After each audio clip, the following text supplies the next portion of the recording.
Breaking news. The Senate confirms Todd Blanche as Attorney General in an early morning vote, 50 to 49. The nomination is confirmed.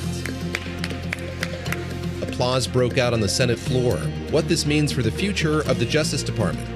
Digging into the jobs report, U.S. employers unexpectedly cut jobs and the unemployment rate fell. There's a fall in unemployment rate that's due to the wrong reasons. What it means for the Fed and interest rates. And an apparent financial lifeline for LIV Golf. It says it found an investor to keep the tour going. This is always how it goes with LIV Golf. You never get the full picture. The latest as LIV golfers tee off at Benjaminson.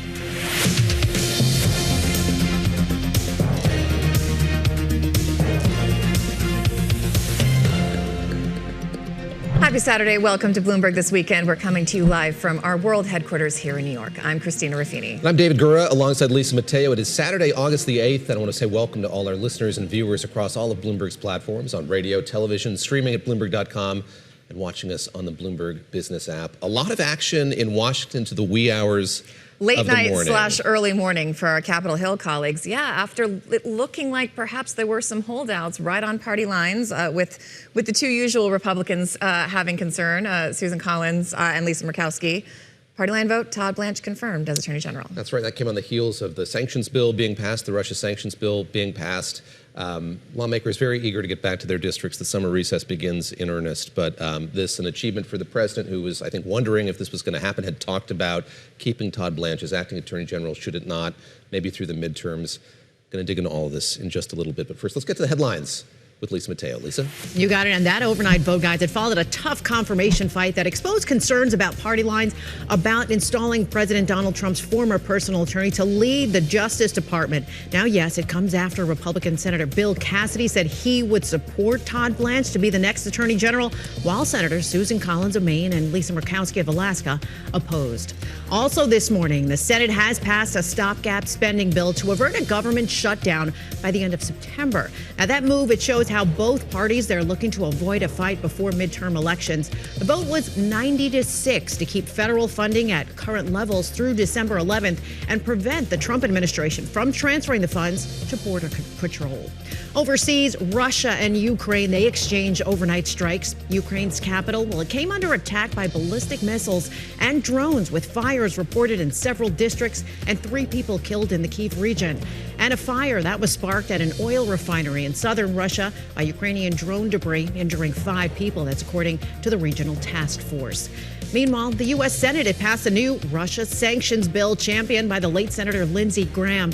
Now, it authorizes punishing tariffs on China, India, and other top buyers of the country's oil and gas, as well as extended Iran sanctions. Now, Senator Darlene Graham, she talked about what it meant to her late brother. He believed that this was the most consequential piece of legislation that he had ever led, and I'm proud to have carried the torch to the finish line.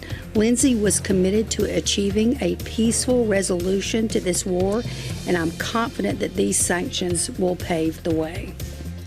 Bipartisan legislation, it passed the Senate 86-11 and still has to pass the House. A federal appeals court has ruled that President Donald Trump cannot build the White House ballroom without congressional approval and must stop construction on the $400 million project.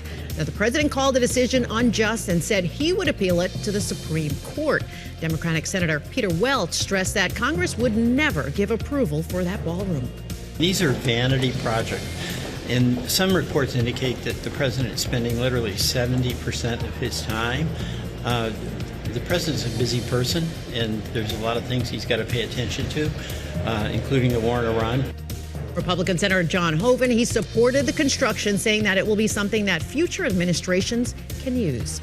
And after surprising strength earlier this year, the labor market is weaker than previously thought. U.S. employers, they unexpectedly cut jobs in July, and hiring in the prior 2 months was revised lower. Nonfarm payrolls, they decreased 23,000 last month following a combined 103,000 downward revision to the May and June figures. The unemployment rate, well, that fell to 4.1%, and wage growth, that's low. David and Christina, I know you're going to be talking more about this with Anna Wong coming up later. Yes, our chief U.S. economist, and fascinating to see here the effects of the immigration policy on the size of the labor market, something we're going to get into with Anna a little bit later as well. And the FIFA bump, did it hold up or did it go away? Did the World Cup with make those a revisions difference? from last month? Stay tuned. Thanks, Lisa. All right. Thank you, Lisa. Back to that breaking news now out of Washington, D.C. The Senate confirming President Donald Trump's pick for Attorney General Todd Blanche. We're going to go now to Laura Davidson. She's Bloomberg News Washington Deputy Bureau Chief. Laura, late night for our colleagues on the Hill before everybody tries to skip town. This looked like, when I went to bed last night, it wasn't going to happen, possibly. And then you had Bill Cassidy, who had been like the big holdout, coming out and changing his mind kind of yesterday. And then it was a holding pattern. And then all of a sudden this got pushed through this morning. Can you walk us through how this came about? Yes, this is how Congress frequently works. Is there's a whole lot of nothing, and then suddenly, in the wee hours of the morning, they're able to get the votes and push something across the finish line.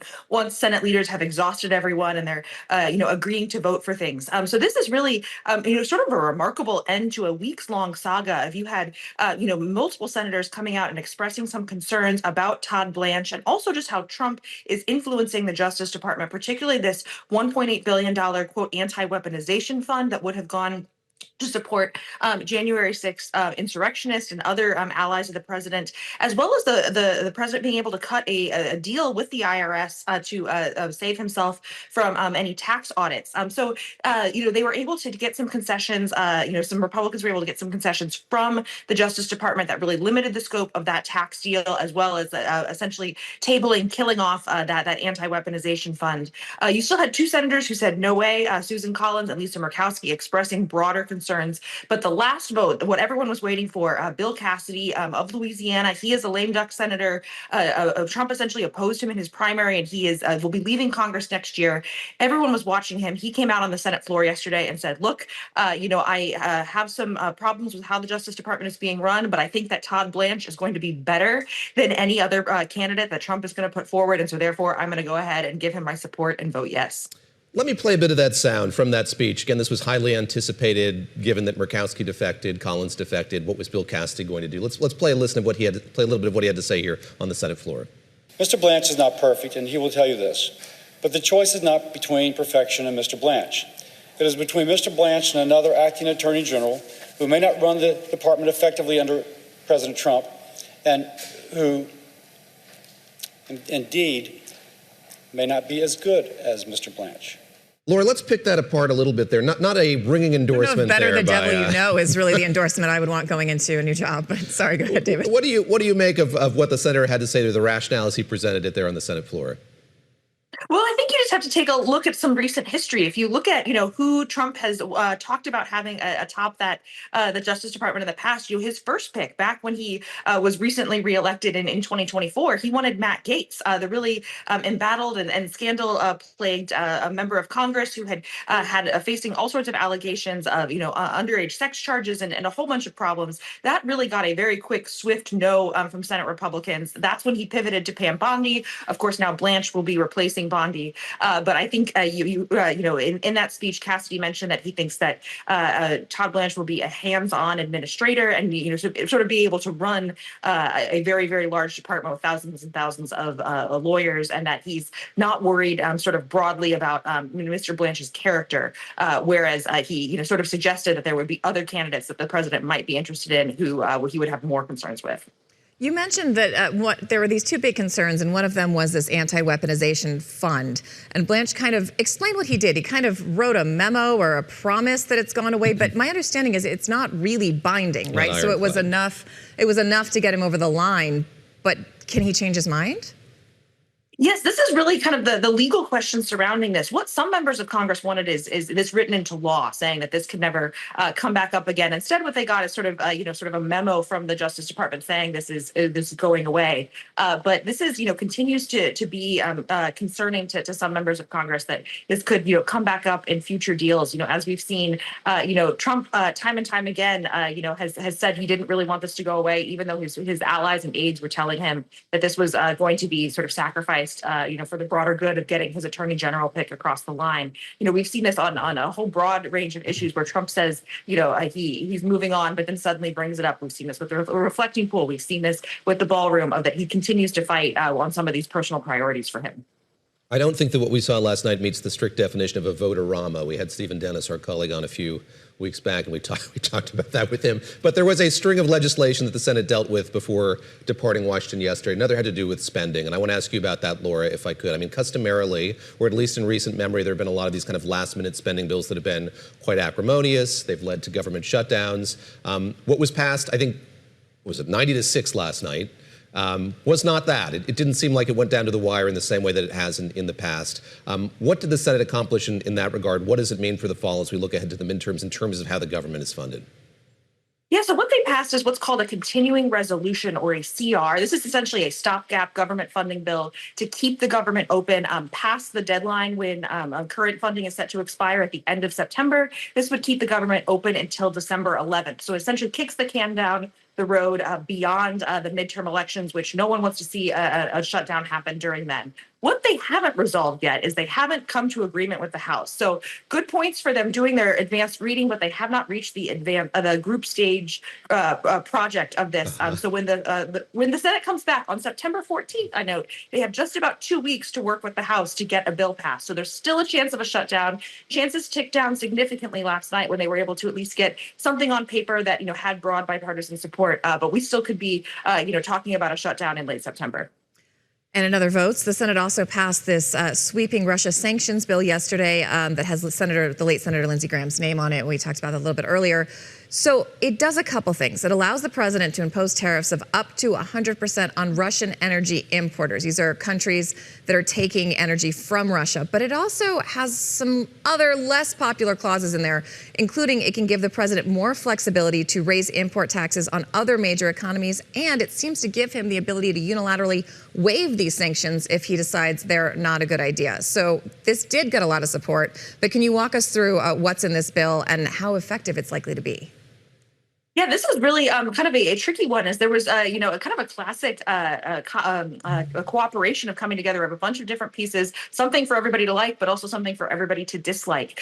So it had these Russian sanctions, which are, very much something that both, sort of hawks on the Republican side, as well as some Democrats wanted to see happen. But these sanctions come in the form of tariffs, which Democrats are not super pleased about giving the president more authority when it comes to tariffs. This also embedded additional sanctions also on Iran and Iranian oil producers to bolster some of the sanctions that have been coming from the Treasury Department, and gives Congress a little bit more control over that. This is really kind of the strongest rebuke we've seen, in terms of the Iran war coming from Congress. They've largely ceded their power to the White House and Trump on this matter. But, it ultimately did get across the finish line. Part of that is because this was one of those centerpiece pieces of legislation that Lindsey Graham, who died just a couple weeks ago, had wanted to get done. So this was really done in his legacy, and, made it through the process perhaps more quickly because, his friends were doing it in his name versus something that could have gotten bogged down by politics. Covering the waterfront here, want to move on to the Federal Reserve, and the president had some comments on the Fed when he sat down with Jake Sherman, of course, creature of Capitol Hill, who made his way to the White House to have a sit down with the president of the United States. He's with Punchbowl News. And let me just play a little bit about what he had to say about the Federal Reserve. Should Kevin Warsh, your Fed chair, avoid a rate hike before the election? Well, it's up to him a little bit, but not completely. He's got a board that's very political. Right. The United States should pay the lowest interest rate in the entire world. So you think that he shouldn't hike rates before the election? It's not totally up to him. It's up to a board. I think he's great.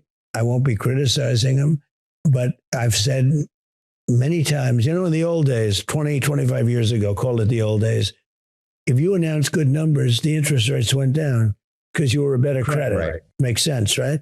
Now it's all bakakt. Now it's all a different thing. If you announce great numbers, everybody's depressed because we have great numbers. They think what you're going to do is raise interest rates. But in the old days, when you announced great numbers, interest rates went down. So I want to go back to those days. The president, they're opining on monetary policy with Jake Sherman of Punchbowl. Lauren, let me just ask you about something that kind of complemented this. There was this letter that landed last week. Dan Scavino, the head of the personnel office at the White House, sent a letter to Lisa Cook, the Fed governor, on the heels of all of the travails that she's been through and the Supreme Court decision on her appointment, saying effectively she has to kind of respond to the allegations that have been levied against her with regard to alleged mortgage fraud here by mid-August, if I'm not mistaken. Where do things stand with that? And what does that say about the White House's approach here to the independence of the Federal Reserve? Trump is not giving up on his attempts to fire Lisa Cook. The Supreme Court earlier this summer said that when he went about it, he didn't do it the right way. So now we're seeing the White House try some different legal avenues to see if they might be able to oust her.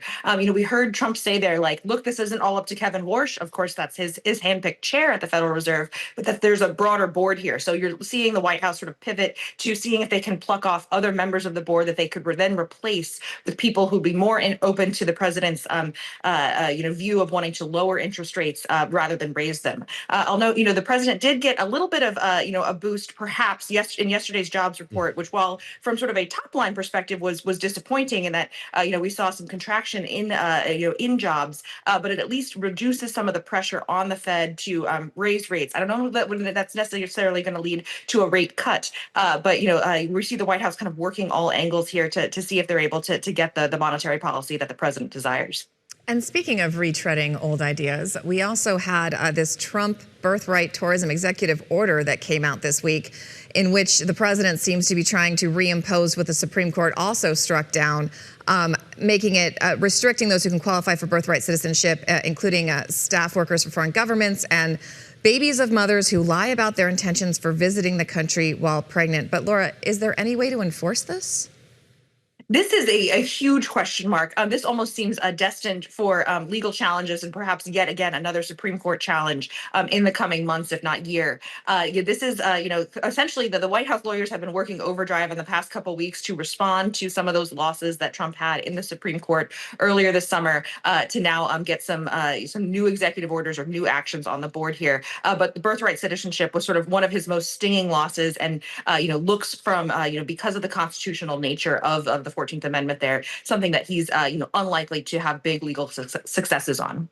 Laura, great to catch up with you. Thank you very much. Again, I said a lot to cover this morning. You helped us get through all of it. I feel like we gave Laura her own votorama. Thank you for being so knowledgeable on all those topics. We appreciate a lot going on in a short period of time. Our Deputy Washington Bureau Chief and Christina, just want to emphasize again, this is kind of anomalous. How much happened last night in Washington, D.C.? It is, and on a Friday, which I was speaking of reminiscing, back in the day, it used to be quite a slow day for news, and you only heard from the White House if there was something they wanted to get out and not have a lot of attention drawn to. But when people are waiting for action, hey, the very last minute. They stayed in town. And will be interesting here over the next couple of weeks just to see how lawmakers who are now returning to their districts and home states talk about all that's happened here. And I think they have that continuing resolution, I think, is a positive thing. It's going to allow them not to have to talk about that, the perils of a potential shutdown. It'll be helpful, but we're still not seeing a big change of policy on the Iran war, and it's still impacting gas prices, and it's still impacting those kitchen table prices, and that's what I think lawmakers are going to hear the most about when they go home. That Pentagon asked for $70 billion, not a part of that continuing resolution, so some things still looming large here. There you go. Exactly right.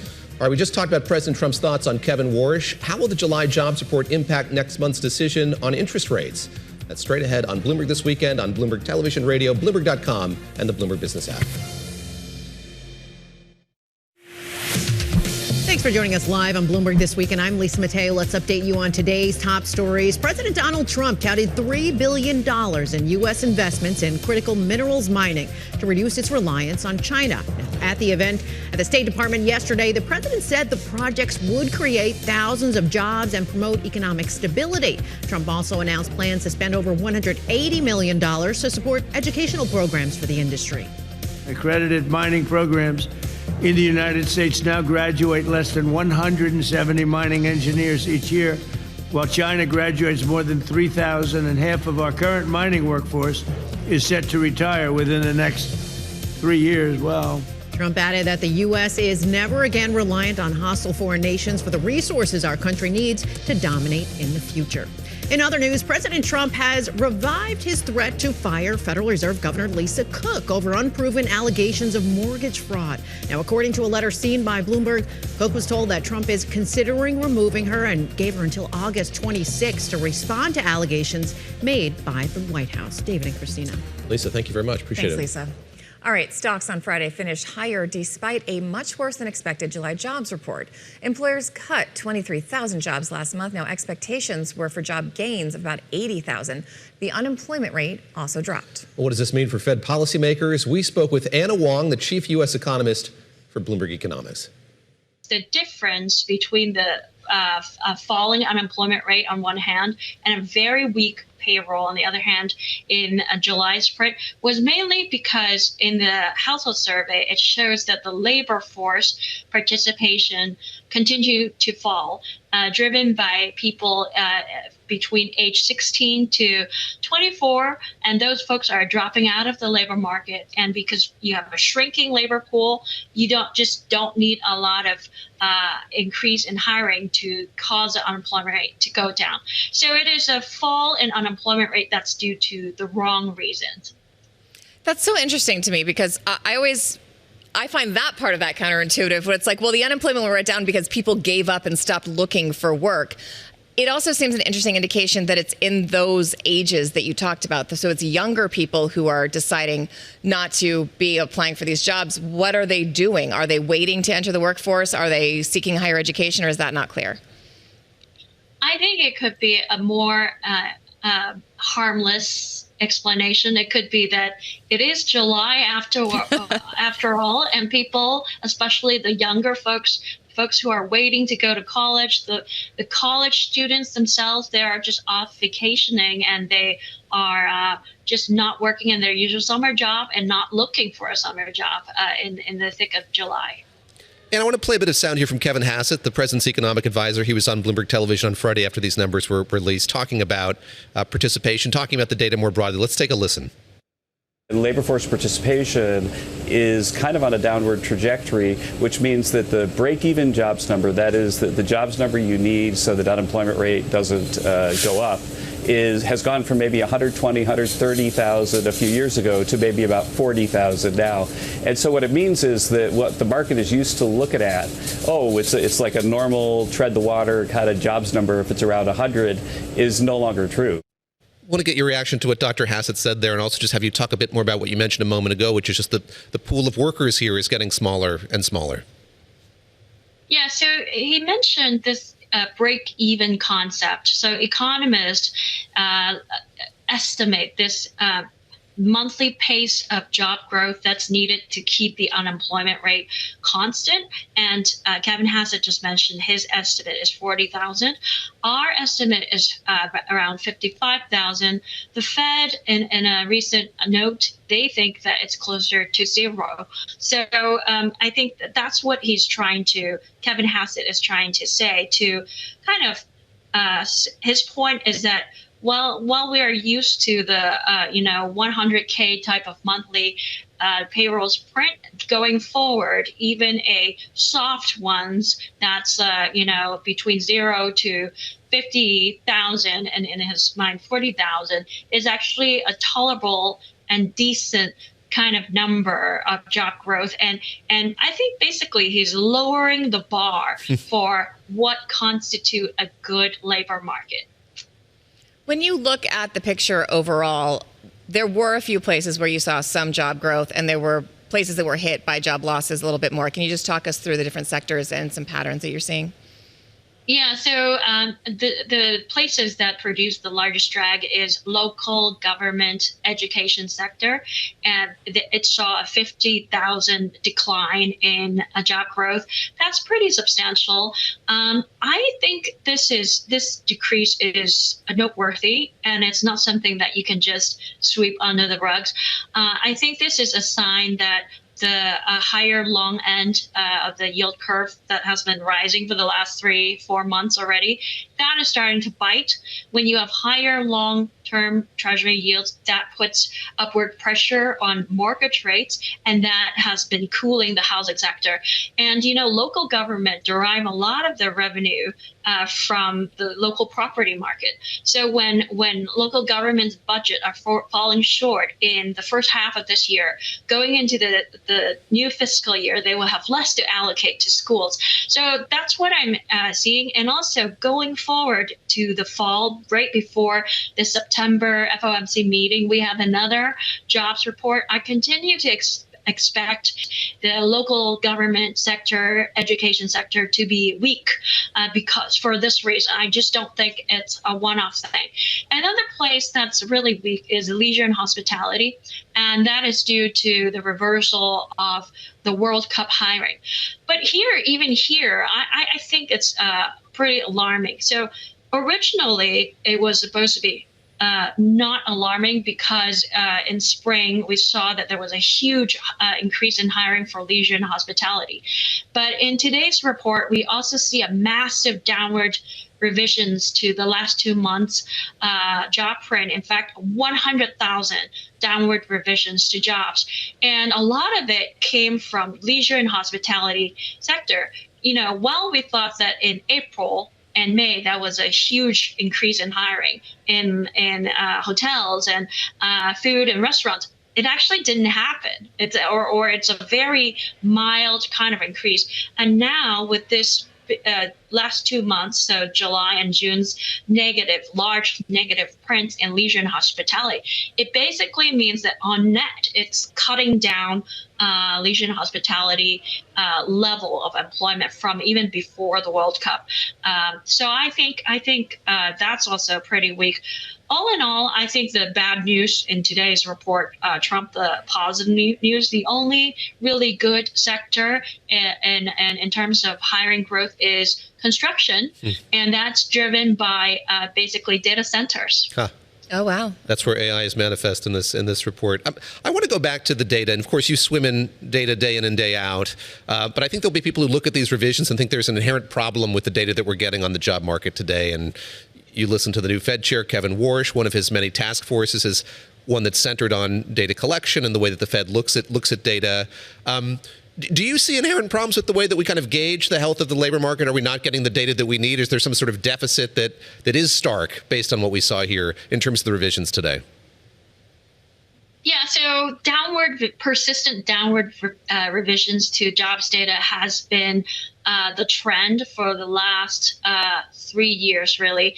And whenever the direction of revisions is primarily toward one direction, in this case downward, it suggests that there's something more structural going on that the first cut of the data is not able to show. And usually what that means is that the labor market is not as strong as one thought. So this means that whenever you see a blowout jobs print going forward, like over 200K, I think we all have to take it with a grain of salt. Now, as to the precise cause of these downward revisions, well, it is from the birth and death model and also from the lower response rate in the first survey of the month. And I think BLS is actively trying to address this problem. Earlier this year, the BLS announced a methodological change in the birth and death model that is supposedly will be better able to capture these real-time increase in hiring and decrease in hiring from jobs going out of business or new businesses forming. I think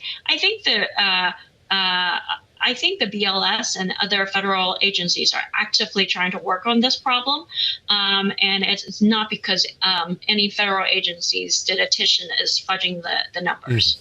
And speaking of Kevin Warsh, they do have another meeting coming up. It looks like your projection is saying you're expecting, giving weak payrolls and higher layoffs, which you've been telling us you think is a stronger signal in the drop in unemployment rate.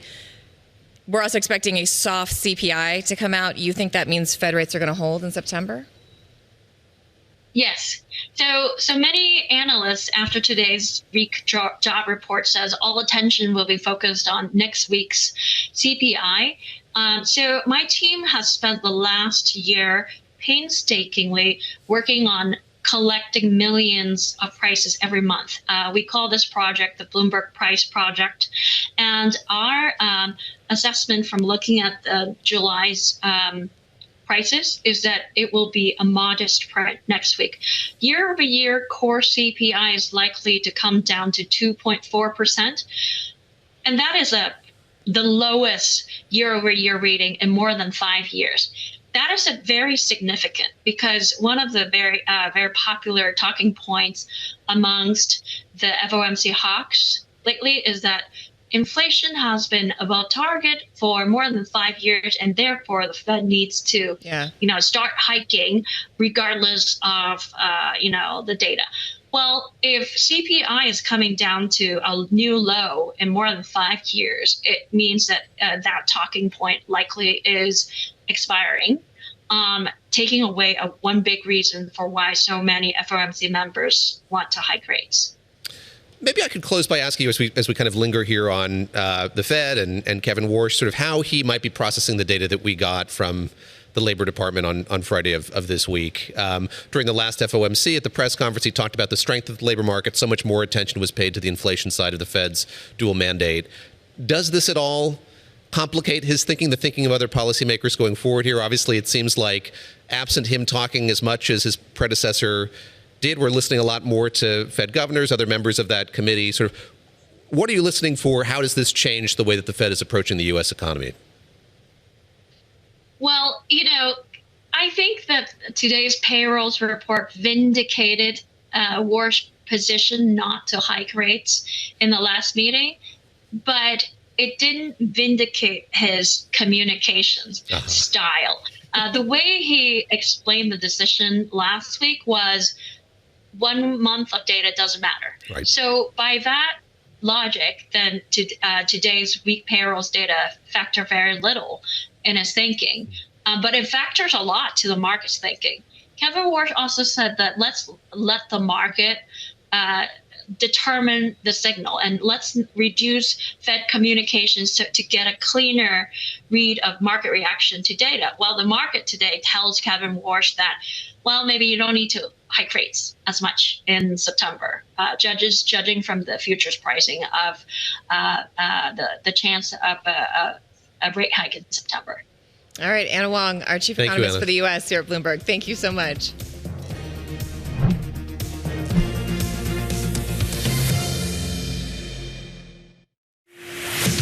Thank you for joining us live on Bloomberg This Week, and I'm Lisa Mateo. Let's update you on today's top stories. Eastern China is bracing for Typhoon Dolphin. Authorities have been shutting down schools and tourist activities. The storm is expected to bring heavy rain, severe flooding, and possibly landslides when it makes landfall late Sunday. National authorities, they've declared a level 3 emergency response, the second lowest level. Drought conditions on the island of Puerto Rico has forced the U.S. territory to enforce water rationing measures in San Juan and other major cities. Starting yesterday, more than 180,000 customers will be without water for 48 hours at a time as part of an alternating schedule. But thousands of Puerto Ricans were already experiencing water shortages up to a year before that for unknown reasons. People have been lining up to receive water from tankers. July was the driest month on record for San Juan in more than 120 years. In sports, the PGA Tour continues at Sedgefield County Club in North Carolina. Topping the leaderboard, Beau Hossler at 12 under par, followed by a tie for second between Jordan Smith and Ben James at 11 under par. Meanwhile, PGA Tour CEO Brian Rolapp says there's no merger and no conversations with LIV Golf, and that the PGA Tour is focused on its own product. What PGA Tour Enterprises has allowed us to do is to evolve the PGA Tour where most professional sports have gotten. We've actually capitalized it and turned it into a commercial business. And the strength of that commercial business funds innovation, it funds player purses, it funds everything. Rolapp spoke exclusively to Tom Keene and Scarlett Fu on Bloomberg Money. David and Christina. Lisa, thank you very much. Had an interesting conversation. We're going to play it a bit later here about the future of LIV Golf. So this kind of dynamic between these two tours is really fascinating right now. And whether there's enough audience for both of them, not aside from the funding, whether people just want to see that much golf. I know you love saying all the golf players' names. Love reporting the golf. Yes, all right, yes. thanks, Lisa. Thank you, Lisa. All right, this morning we're taking a closer look at a migrant crisis that stoked a global reaction. That's last week in the tiny Spanish enclave of Ceuta. About 70,000 people rushed across the border from Morocco. Nearly 100 died trying to swim around the border fence there. In a new weekend essay, Myriam Cherti, a senior researcher at Oxford University, looked at how this crisis began. So much for joining us. If you could just explain, for those who are not familiar, what this territory is, who it has historically belonged to, and why it's contested, a little bit.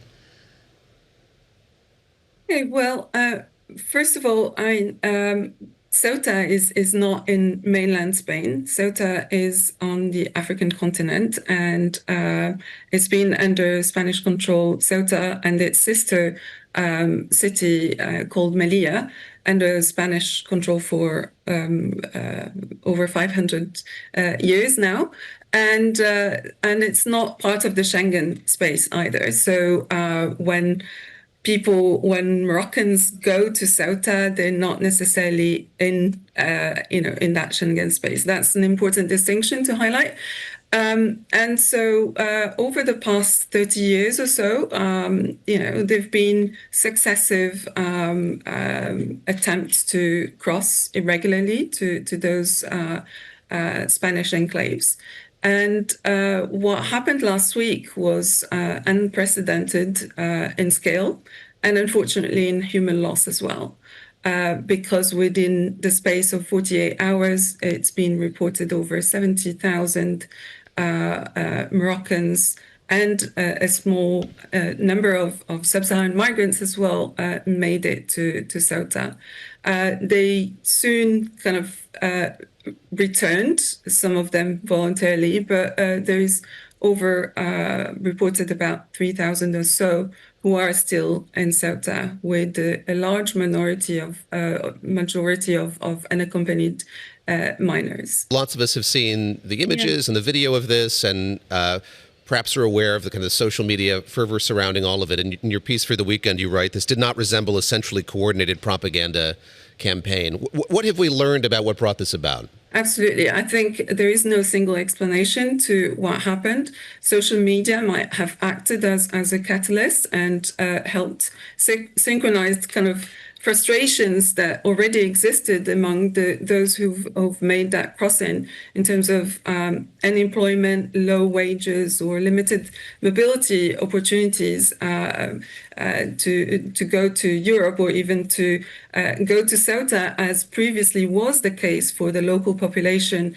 in Ceuta and Melilla, where locals were able to go for the day and come back without needing any visa or there was a kind of a local sort of arrangement. But unfortunately, since the pandemic, that mutual kind of agreement is no longer there, which meant that those successive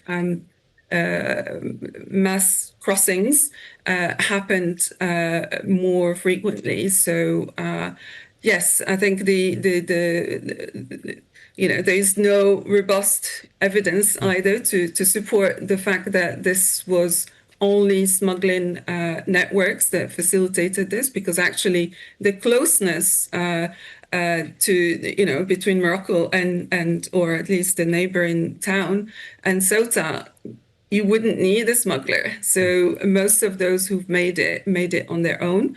And also the kind of the political organization or state institution being the sort of centrally behind it is not quite founded. Myriam, let me ask you lastly just about the legacy of this event. So as you've been saying, there have been other mass crossings before, nothing of this scale or magnitude, and we've seen the way that many politicians around the world have kind of focused on this as some sort of rallying cry. Do you think that this will prevent other efforts like this in the future, given the amount of death that we saw as a result of this, the amount of injury, or does this portend, do you think, more attempts at kind of mass crossings like this in the future? I think there are no guarantees that, attempts of, maybe not of this scale, but attempts to cross irregularly to Ceuta or Melilla, for that matter, won't happen, because as long as you have the same driving forces or driving factors in terms of unemployment, in terms of, like close to 3 million Moroccans who are not in employment, education, young Moroccans in education or training, the aspiration is still there to get a better future, to get a better job for themselves and their families. So that's probably, I think, all the floating barriers and all of that are not going to dissuade these young people or to try and cross irregularly, as long as there is no legal pathway for them to go. And the second thing, what I've noticed in terms of social media activity following the crossing is that there are two different types of new messaging going around. The first one is around those who've made it to Ceuta, narrating their experience, narrating how actually now that they've made it, probably it's not worth it. You know, like they weren't able to eat for days, they weren't able to access any help. And so there's that messaging going around as well. And the other messaging that has surged in the past few days, unfortunately, are messages from smugglers who are treating this as a golden opportunity, because now they know that those those routes are going to be tighter in terms of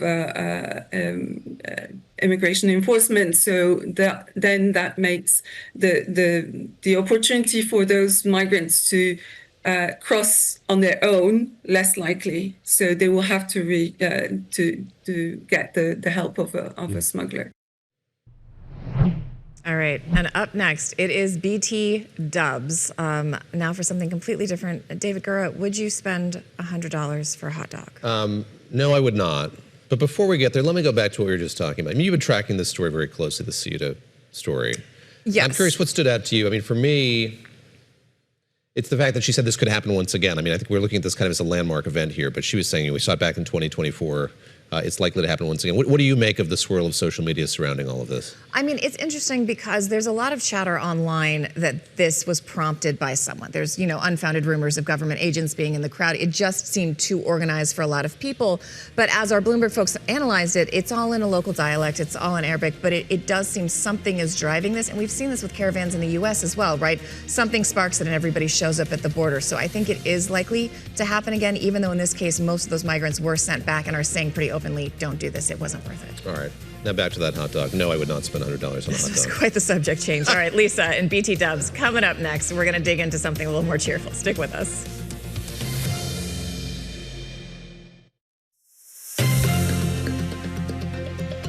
All right, welcome back to Bloomberg This Weekend, or BT Dubs. I'm Christina Ruffini with David Gura, who's not gonna argue with me about how to say that today. I'm still thinking about the $100 hot dog. I think Lisa's about to tell us about the $100 hot dog, as well as other stories you might have missed this week. Lisa? This is fast becoming an obsession. Really? Are we starting with this, or are we starting with something else? All right, I'm going to start in slow. We're going to build. Okay. We're going to get into it. Okay? We're going to build the anticipation for the hot dog. It's high. Everyone can't wait. I can't wait. I really can't stop talking about it.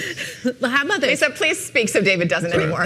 Preseason football, right? Oh my gosh! Yes. Here we are. All right, I'll check my phone. You two have a good time. Everybody's already starting to talk about the preseason football. Okay, so Bloomberg Weekend has this story out. Sports fans stare down $2,000 streaming bill to follow that is favorites. $100 hot dogs, by the way. Out of control, as David Gura just is. The reason why these pro leagues are just signing these deals with multiple services, right? Because you're sitting there trying to watch the game and you're like, where is it playing? Is it on Amazon Prime? Is it on this? Is it on Peacock? Is it on where am I going? I didn't know how hard this was because we know I don't watch the sports ball. But when I did actually try to watch the World Cup, the only place I could find it on the 18 streaming services I get was like Univision through NBC. I watched it in Spanish. You did? Yes, see? There you go. Okay. Bueno. It was really hard to find. I can swear in Spanish, but I'm not going to. Keep going, Lisa. Let me break down how the 2000 comes out, okay? So these are for people who, let's say you're from upstate New York and you move to Florida, but you want to watch your New York teams, Local okay? team. Here's what you got to do. You have to pay $130 a year for MLB to watch Yankees, maybe, okay? Then you have to subscribe to ESPN Plus during hockey season to watch the Sabres. You have to subscribe to another 5 streaming services to make sure you get every Buffalo Bills game, because they're all on different streaming services. Out of control, I'm telling you. Out of control. I know we all hated cable, but like, can we just go back to cable? It really was a better deal. And I have cable, and you still can't watch because some are like exclusive to these services. So it's enough to make you go to a sports bar where you can watch it on TV no matter what. But no, it's true. And actually, so I have a son who's a Yankees fan. It's quite hard because games will be blocked out as well. You're local and you can't watch them. Wait, really? You have the blackout. Yes, some have blackout. It's designed to infuriate. It is. Thank you. What else you got? Are you guys a fan of cooking shows? I love cooking shows. I am. I really am. I do. I love watching them. Okay, so guess who has one? U.S. Secretary of Health Human Services, RFK Jr. has one. I did not know this. He Okay, does wait a have minute. one. The thing I like about cooking shows is it's not politics, Lisa. That was a radical turn. Okay, he's got a show. The Washington Post. So the show is on. It's on YouTube.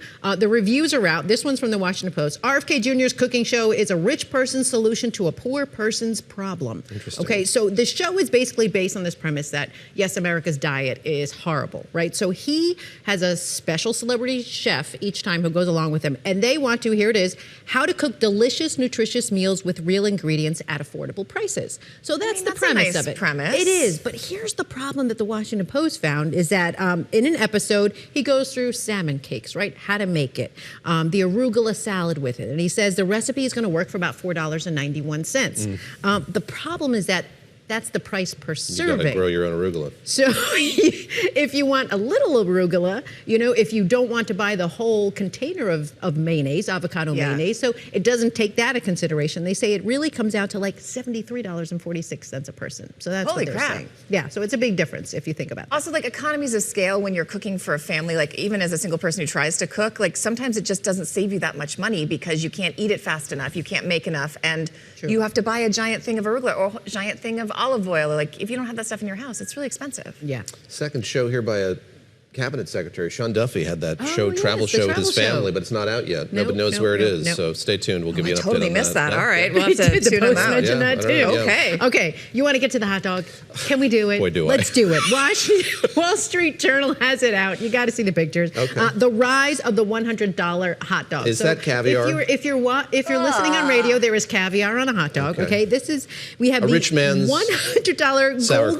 golden glitzy. Okay, The golden glitzy. it has mascarpone, 30 grams of Sure. caviar, 24-karat edible gold flakes, and it's served on a fresh croissant bun. And yes, there is a hot dog included in Remember that. that vodka that had gold flakes in it? Goldschlager. Schlager. Oh, that was a college favorite. College That's a favorite. throwback. That was a classic. As I continue to derail this segment, I'm just going to take us down that path. Where can I get these hot dogs, Lisa? You can get this. Okay, so there's one at Breckenridge Ski Resort, right? Out You're used to the west, Tower of Colorado. Should have Oysters. gone while you were in Aspen. Yeah. Instead of the Tower of Oysters, you can get a tower of hot dogs for $60. Oh, Okay. $60. And instead of a foot long, how about a 2 foot long? Oh, hello. There you on a 19-inch bun. All right. We are yeah. going off the rails. It's $45 at Coors Field in Denver. Let's move on. shall Why is we? it all in Colorado? It's because that's where it's at. Because my home state likes to eat things outside, All right. and I don't know. This is the most off the rails there's we've done. One there's more, no. Lisa. There's I'm always not, four. Yes, What's the please move fourth on before I story? get What's the fired. fourth Thank you. story? Let's hit it. Okay. So private colleges are admitting more students who didn't apply. This is in Bloomberg. What? This is actually interesting because I just met my daughter received a letter from a college she never applied for and said that she got an $18,000 scholarship to Wow. it. So this is happening. Here's the reason why. Okay. So the Common App, this is where parents kind of sign on and you can click and it makes applying to schools super easy. Okay. But they're now doing, they're participating in direct admission. And so what that means is that, kids can just start getting these admitted into these colleges that they never applied for. And so what it's doing, they're saying it's opening up to a more diverse crowd. It's helping because all these colleges are fighting to get students, to apply, and the private ones are closing down a lot.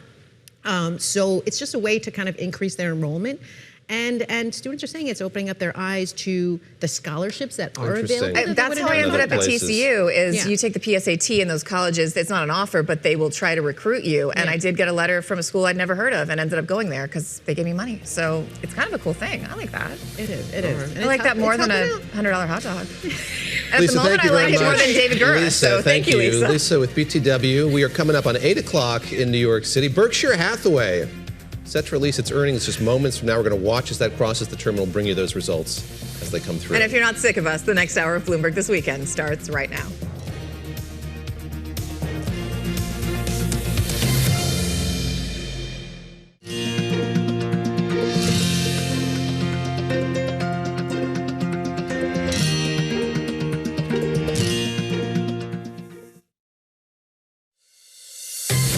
Welcome to Bloomberg This Weekend, live from New York with David Gura, Christina Ruffini, and Lisa Mateo.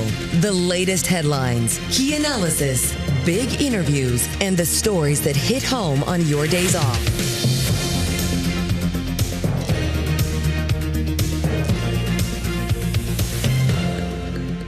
Well, Welcome back to Bloomberg This Weekend. It is 8 a.m. in New York from our world headquarters in Manhattan. I'm Christina Ruffini. I'm David Gura, alongside Lisa Mateo, bringing you the latest breaking news, reporting, analysis live this morning, every weekend morning from 7 o'clock to 10 o'clock Wall Street time. We're going to focus on markets and the economy here in this coming hour. Berkshire Hathaway reporting earnings, second quarter earnings, $12.98 billion, up 16% year over year. We're going to dig into those a little bit more. I know Lisa's watching these roll in across the terminal as well. But another record-setting week for Wall Street on the heels of a jobs report that really surprised a lot of folks here. The unemployment rate ticking down. Right. 23,000 job losses. Not a great jobs report, but because projections are now likely that interest rates won't go up, it seems like the market took that and ran with it.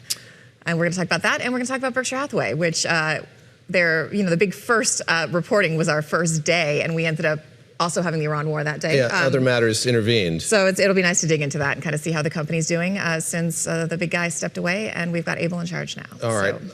Lisa Mateo, watching the terminal, as I am, as you are. The numbers are coming in. Give us the headlines, if you would, Lisa. All right. Yeah, investors are really looking for more clues about just how CEO Greg Abel is going to steer the company after taking over from Warren Buffett this year. So I want to get to some of them. One of them is coming across right now. This is Berkshire Hathaway. This is second quarter earnings, $12.98 billion. That's year over year. That's an increase of 16%. So that's what we have coming across right now. But a lot has been going on with this. I mean, this comes after Berkshire went on all the way in on the housing bet with the acquisition of Taylor Morrison Home. We're going to have Bloomberg Intelligence Matthew Palazzola. He's going to go into more details with those numbers later this hour and what they're going to do with that $400 billion cash pile on top of it that so many people are paying attention to. Let's get to some other news this morning. The Senate, well, they have confirmed President Donald Trump's former personal attorney as Attorney General. Now, in an early morning vote, this happened. The Republican-led Senate had voted 50-49 to make Blanche the second confirmed Attorney General since Trump returned to the White House last year. Also this morning, the Senate has passed a stopgap spending bill to avert a government shutdown at the end of September.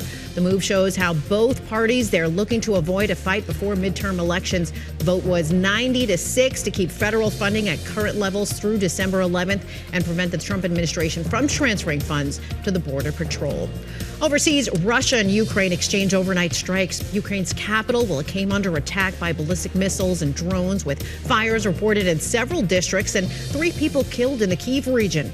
And a fire, it was sparked at an oil refinery in southern Russia by Ukrainian drone debris, injuring 5 people. That's according to the regional task force. Now, meanwhile, the U.S. Senate, they passed a new Russia sanctions bill championed by the late Senator Lindsey Graham. It authorizes punishing tariffs on China, India, and other top buyers of the country's oil and gas, as well as extended Iran sanctions. The Senator Richard Blumenthal called it a momentous day. President Zelensky is watching in Ukraine.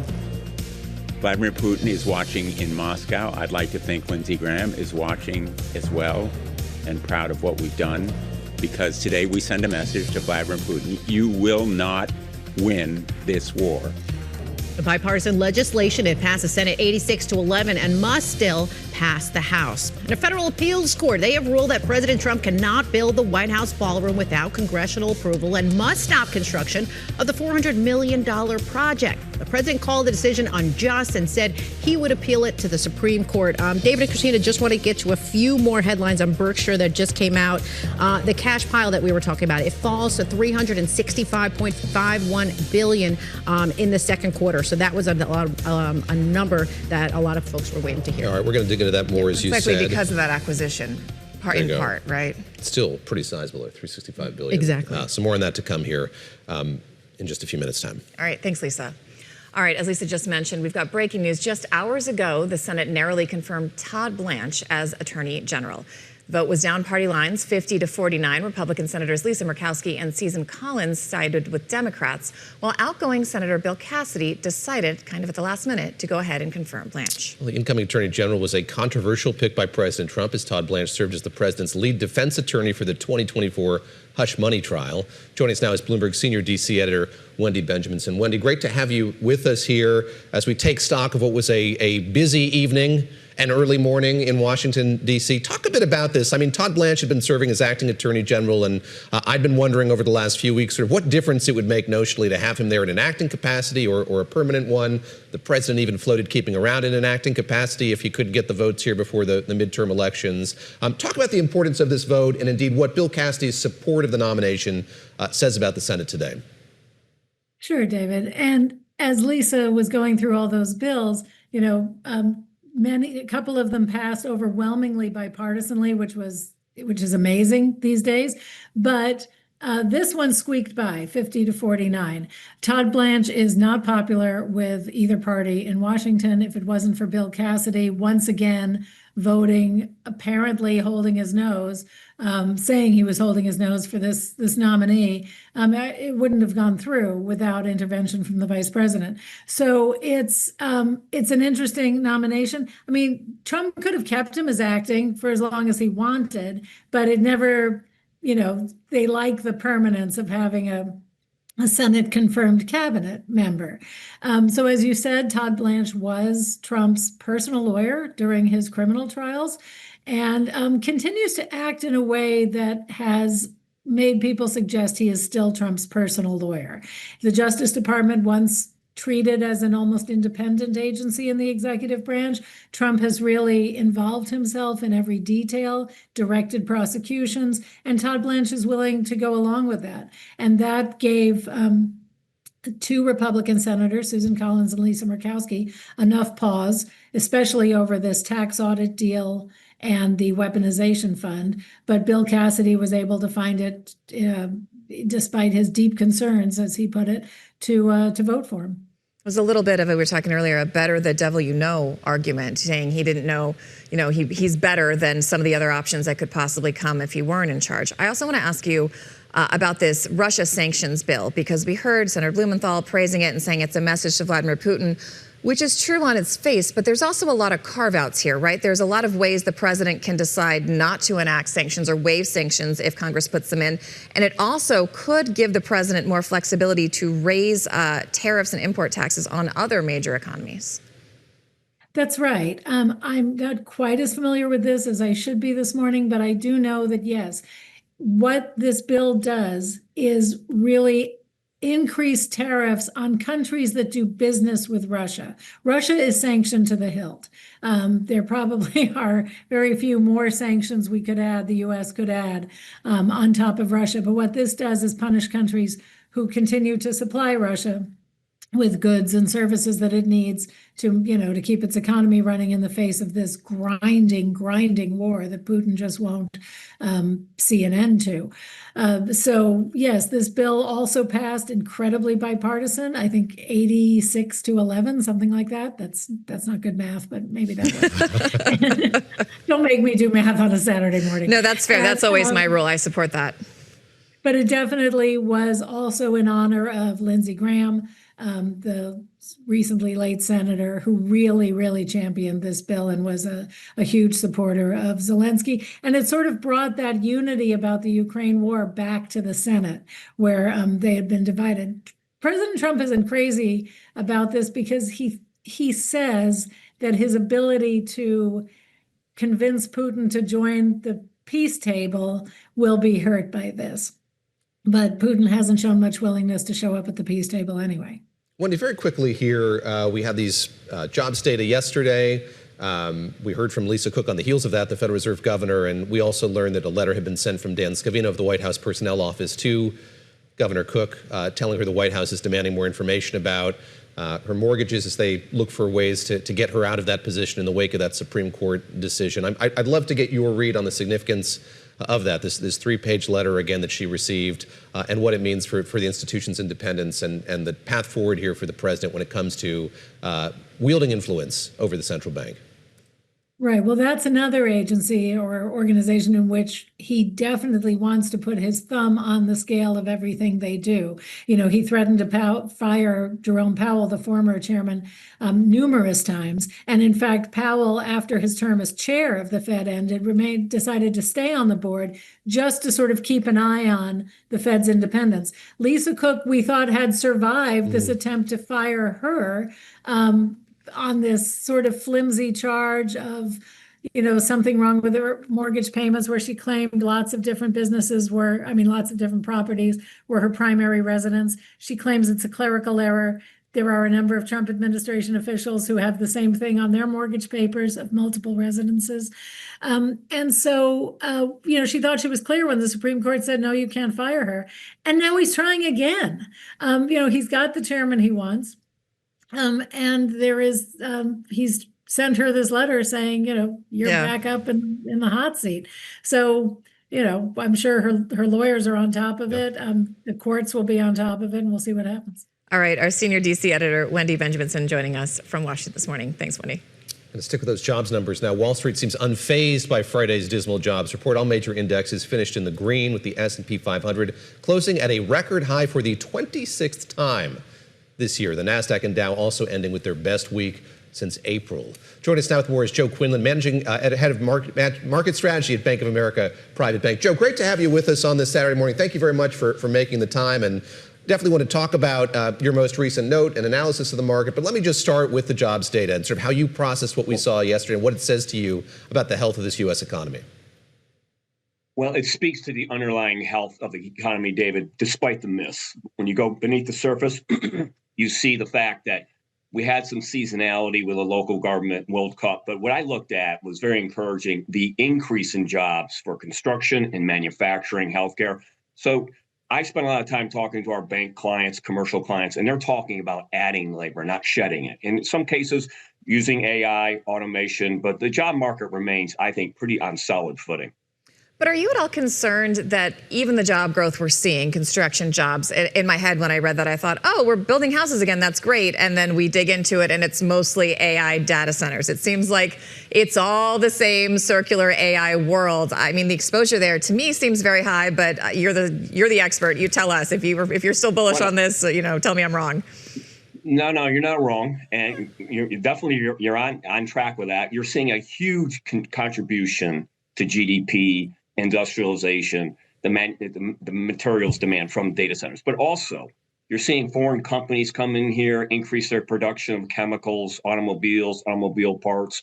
You're seeing other U.S. companies build out the plant, whether it's a little bit, factory additions. So it is data center driven, but there's a lot more to this manufacturing build out, construction build out than just data centers. But it is overwhelmingly, it'll fade a little bit here in the 27 and 28. But when I see the reindustrialization, the manufacturing capacity coming back. And related to that, defense spending. We need more missiles, ammunition, munitions, you name it. That's helped driving it growth as well. Joe, I want to get your perspective on the market that we're in, the moment that we're in. And in your latest note, which I mentioned a moment ago, it's kind of a refutation of the bear case on the U.S. economy and U.S. markets right now. I'll read one line from it. Amid the gloom, something curious keeps happening, you write. The dire predictions of the worry warts never happen. Disappointing and surprising market bears.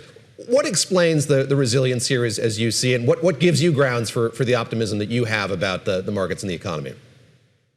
Well, David, the background to that note was like every meeting I go into, it usually starts with a client saying, I'm really surprised about the consumer, the dollar, the federal budget deficit, the underlying strength of the economy. So we wrote the piece kind of leaning against that narrative, because when you look at the consumer, sure, it's K-shaped. We know that higher income households are out there spending. The federal budget deficit, I've been debating that for like 3 decades with clients. That's an issue, but we can manage it. The weaker dollar obituary has been written how many times? I mean, so there's all these kind of bricks of worries in the wall, right, so to speak, that we got to work through. And it does weigh on sentiment, and it can keep people out of the market when they should actually be leaning into the market. So not that we don't have any problems, right? We got big issues to deal with our dollar, foreign demand, federal budget deficit.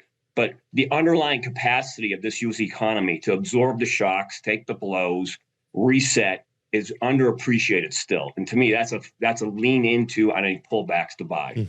You also talk about a couple sectors you're following. One that surprised me was U.S. solar stocks rose on Friday after the president ordered this 15% new tariff and a price floor for polysilicon derivatives, which were not really on my list of things I needed to know this week. But why is this relevant, and why are you seeing this movement in this energy sector, especially at a time when we're not hearing a lot about solar anymore, a lot about diversification of our energy sector, despite the need and despite what's going on in the Gulf? Well, I'll take it from the macro level. We need every source of energy in this country right now, whether it's fossil fuels or renewables. So the Gulf War back early in February, that kind of gave a new life to the renewable sector in general, not just in the United States, but even globally in Europe as well. You look at China. Yeah, China, they say, burns a lot of coal. Well, that's true, but so do we. But they're also using a lot of renewables. So I think it's all hands on deck when it comes to generating power, and that includes renewables. So I think that's been a hidden corner of the market that's done very well. But I think that trade is now becoming recognized. Joe, I'm not going to put you in a position where you have to talk about specific companies, but let me just ask you about AI broadly. I imagine when you walk into those rooms where you're dealing with some bearish sentiment, there's probably some concern that you're hearing about AI's future, the path forward. We've just been through the part of earnings season that dealt with these hyperscalers and their attitude toward the growth of AI. What do you take away from that? How does that change or reshape the AI narrative as you see it? Well, the biggest thing, David, I'm looking at is, okay, when we get into 27 and 28, when we kind of get beyond the data center build out, what picks up the slack? And I think it will be picked up, whether it's transportation, the grid, defense spending. But the artificial intelligence, we're looking at very carefully, how are companies leveraging this new technology to drive margins? And you're hearing more and more companies speak to this every quarter, right? So we're seeing that happen. It's not going to happen all at once. It's not a hockey stick, you go sideways and then straight up. So it's happening. And we're the belief that by the time we get to 28, 29, 2030, you're looking at a different economy, a different workforce, increased productivity. So that keeps us very constructive on U.S. equities overall. But there's going to be job displacements, right? We know that. But I think when we release labor because of automation or technology, then we upskill it. And that means more income. That means higher paying jobs. So I believe the AI, we're early innings with the build out, early innings with the adoption, and early innings when it comes to productivity. But I think it's coming down the track, and so do a lot of investors. Joe Quinlan, the head of market strategy at Merrill Bank of America. Thank you very much. Appreciate the time. Thanks for joining us on this Saturday morning, and hope to have you back on again soon here. And Christina, from what he was saying there at the end, I think it's really fascinating as we talked to Anna Wong about that jobs report yesterday. We're still at a point where there's a lot of questions about the way that AI is affecting the U.S. economy, but not enough hard data yet to draw really concrete conclusions about that. And also whether the technology as a whole is going to be really profitable and how to monetize it. All right, coming up, Berkshire Hathaway just reported second quarter earnings. We're going to dig into those with more details ahead, and what Greg Abel's big bet on a home buying company means for the company. That's ahead on Bloomberg This Weekend.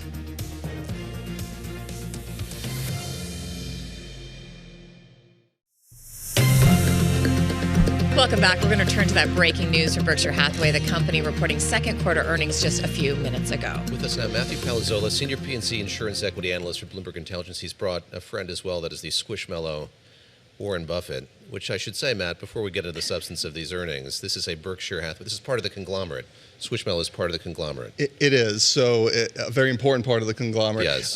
They bought a company called Allegheny a couple of years ago. Okay. They owned a company called Jazzwares, which makes these Squishmallow toys.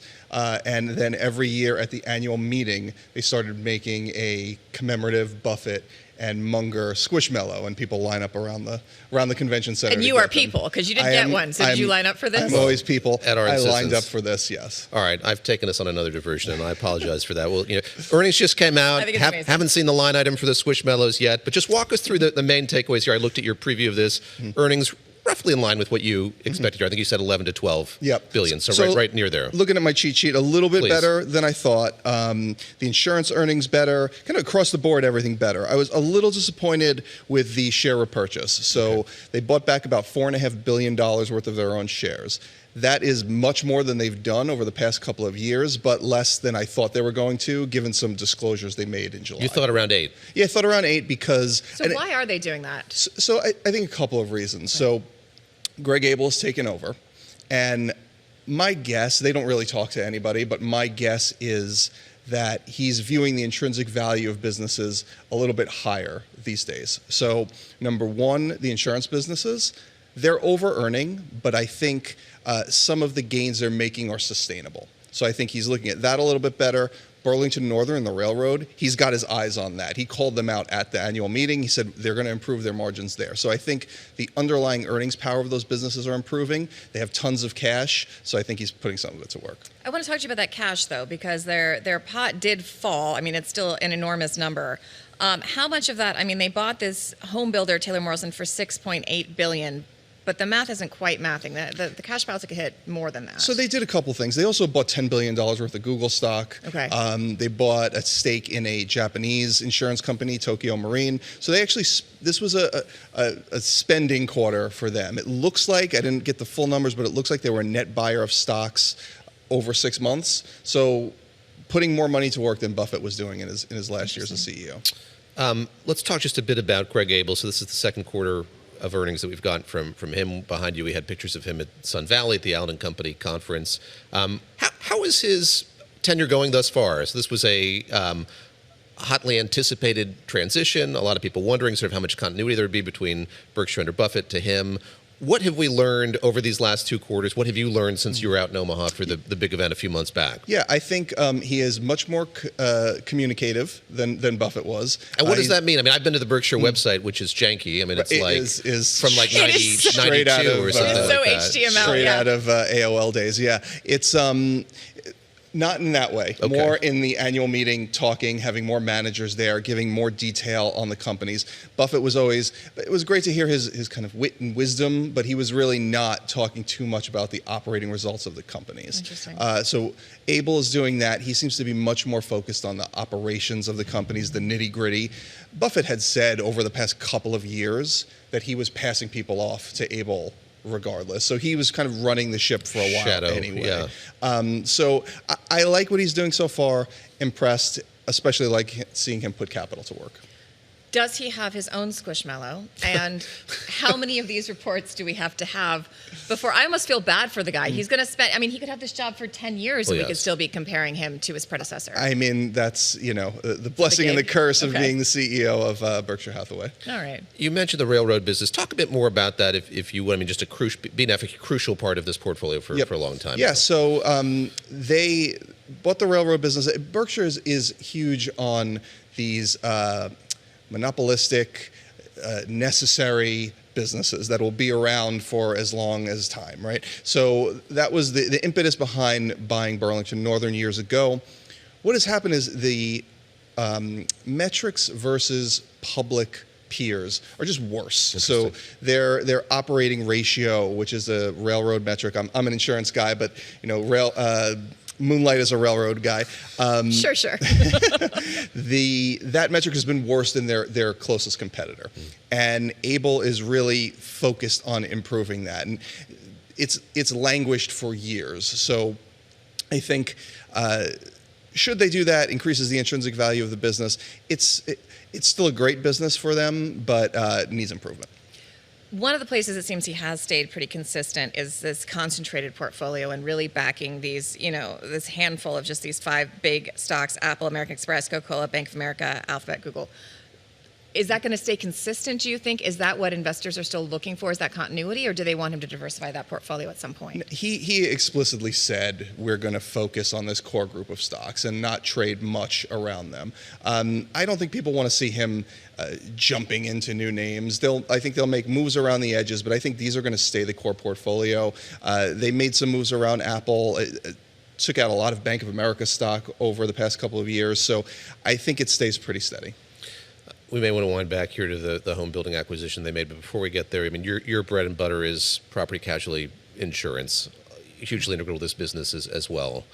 What have we seen broadly in the sector, and sort of how's that manifest in the data that we got today? Yes, so one of the biggest things that's swinging their results is Geico. So they own Geico. They've owned it since the 70s. The auto insurance business saw a big spike in losses kind of post-COVID because of the cost of auto parts. So what all of the auto insurance companies did was raise rates a lot. I don't know if you experienced that. I have certainly felt this. I blissfully just sold my car, but if you drove a car, you probably experienced this, and this was across the board. So what happened is they raised these prices. All of the results of the auto insurance companies got much better to kind of record levels. So now what all of the big players are trying to do is grow. So they're all now fighting. So the pro tip is shop your auto insurance around. Good for the consumer, because they're not going to just lower your price, but if you shop around, you probably get a better deal on your auto insurance because all of the big names are fighting. So that's going to be the big story, is the swing in the auto insurance results, and that will, by billions of dollars, swing their earnings. He plays in railroads and he plays in insurance recommendations as well. Multifaceted. Wait, before we let you go, I want you to play in home building. Okay. I want to go back to this Taylor Morrison acquisition because it did seem like an odd time to be betting on the home building market in the U.S. And we were talking in the newsroom, we were like, well, maybe they also build data centers. No, they build homes. Yeah. Why now? And this was something that was like cheered by Buffett. He said this was a great acquisition. So they have home building businesses that they own. Yeah. So this was kind of a complement to the home businesses that they already own. I think it's they do manufactured homes, which is Clayton Homes. So they build the home and then they bring you your house and put it down. Yeah. This is more building more higher end homes on site. So it was a nice complement to the businesses that they own. Berkshire is not looking to time things and get it kind of right at the exact moment. I think they want to be in these necessary businesses. Like, home building is going to be necessary over time. So I think that was probably the impetus for this deal, rather than, maybe now's the exact right time to buy this company. All right. Let me ask you lastly here just about the stock. Maybe we can kind of end on that. Mm-hmm. So up, 3-ish% here over the course of the year. You don't have to follow the S&P that closely to know that is lagging behind where the S&P is. What is your read on, what are folks' read on sort of how the stock is doing relative to the broader index? Yeah, I mean, the one of the curses of Berkshire is it gets seen as this market proxy, but not the current market, which is now dominated by AI. I think, this stock is the quintessential anti-AI name, right? So I think when you see those swings in tech, it should probably go the other way, but it hasn't. I think the overhang is still there, the Buffett kind of hangover, and people kind of waiting still on Greg Abel. Even though I think he's doing a great job, I think there's going to be that overhang for a little bit longer. But the value of these industrial businesses, manufacturing businesses, I think will manifest themselves more over time. Cool. Matt, thank you very much. Thank you Appreciate so much for that. joining us. With this breaking news, and thank you for bringing Squishmallow Warren Buffett. Yeah, he was a quiet guest, but he'll take up some space. We appreciate it. He's taking a back seat to Greg Abel. Squishmallow Greg Abel. Right. Lisa Mateo, we're going to go back to you now for the headlines. Can you get us updated? You got it, guys. Let's get right to it. And, of course, we'll get to those top stories. Turkey reportedly restricting commercial ship traffic into the Black Sea. That's following growing concern from the government after an uptick in Russian and Ukrainian attacks on the vessels in the area. Now, sources tell Bloomberg the Directorate General of Coastal Safety has told multiple ships bound for Russia that it is not currently issuing transit permits for such voyages or needs more time to review applications. Conservative Abelardo de la Espriella, he was sworn in as Colombia's president on Friday. Now, it took place in Cali. That's at a university auditorium before Congress instead of the Capitol. Now, the move, it was meant to signal that his hardline approach to illegal armed groups. De la Espriella, he succeeds Gustavo after winning a close runoff election in June. Eastern China bracing for Typhoon Dolphin. Authorities have begun shutting down schools and tourist activities. The storm expected to bring heavy rain, severe flooding, and possibly landslides when it makes landfall late Sunday. National authorities have declared a level 3 emergency response. That's the second lowest level. And drought conditions on the island of Puerto Rico. It's forced the U.S. territory to enforce water rationing measures in San Juan, other major cities. Starting yesterday, more than 180 customers, they were without water for 48 hours at a time. That's as part of an alternating schedule. People, they've been lining up to receive water from tankers. July, it was actually the driest month on record for San Juan in more than 120 years. David and Christina. Lisa, thank you very much. Appreciate that. Well, who doesn't like free money? There is a new trend going around called the Paze Craze that has people spending money at popular retailers to ultimately save money. Bloomberg's Deanna Baker explains. This summer, I've adopted a new ritual. When I wake up in the morning, I brush my teeth, wash my face, and then I log into the Dunkin' app to buy a $10 digital gift card. It's really important that I do this every single day, or else I'm leaving money on the table in Paze credits. What's Paze, you ask? Well, it's the big bank's answer to Apple Pay, PayPal, and Google Pay. It was introduced a few years ago by the owners of Zelle, but it hasn't really caught on because it wasn't really accepted anywhere. That's why they've unveiled a huge marketing campaign known as the Paze Craze.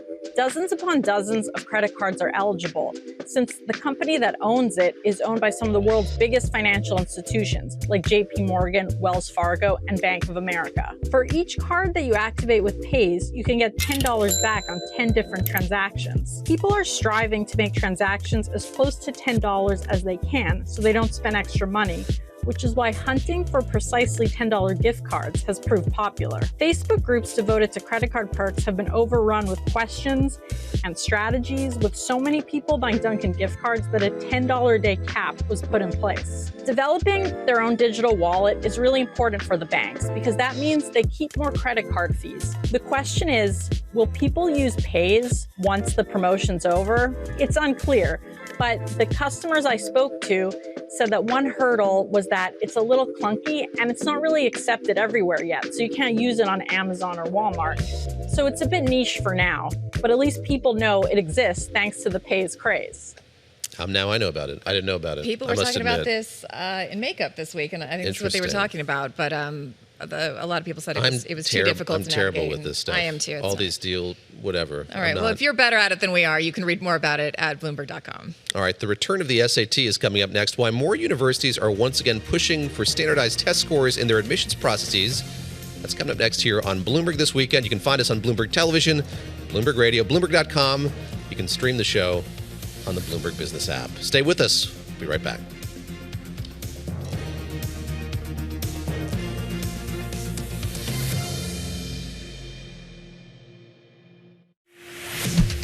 Thank you for joining us live on Bloomberg This Weekend. I'm Lisa Mateo. Let's update you on today's top stories. President Trump has revived his threat to fire Federal Reserve Governor Lisa Cook over unproven allegations of mortgage fraud.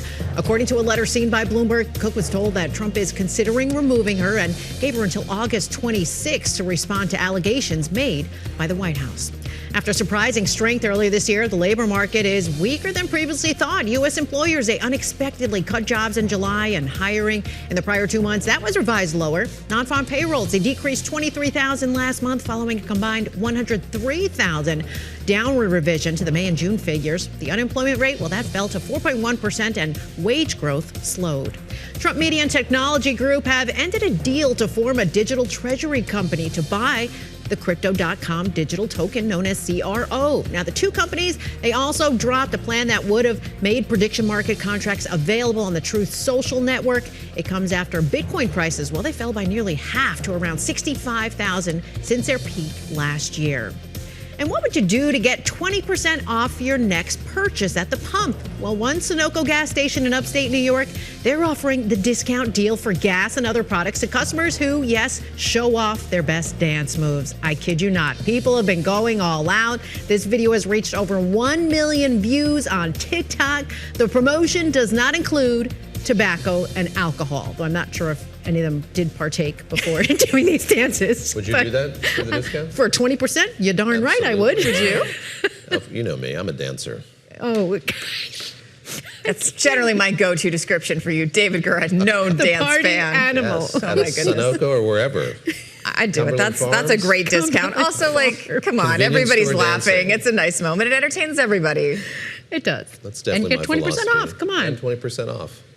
It's a new craze. Pays craze to that. It's good. Lisa, thank you very much. Appreciate that. Lisa's sticking around for this next Okay, segment. it's a debate that has split the academic community, one of the nation's largest university systems. Since 2020, the University of California has stopped considering SAT and ACT scores for admission. Now, thousands of faculty members say they do not agree with the test-free protocol and want the school to reconsider its test-free policy. All right, joining us now from Washington with more is Bloomberg education policy reporter Liam Knox. Liam, this is such a controversial topic because some people love these tests, some people hate these tests. My question is, even if they re-implement the test, is that really going to solve the larger problem of these students showing up unprepared for college-level work?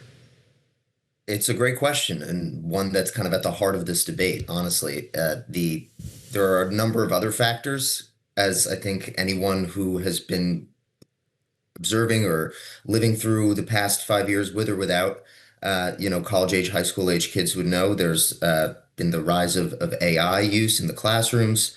Obviously, the pandemic itself had a huge impact on a generation of students who went through virtual learning for a few years and are still catching up.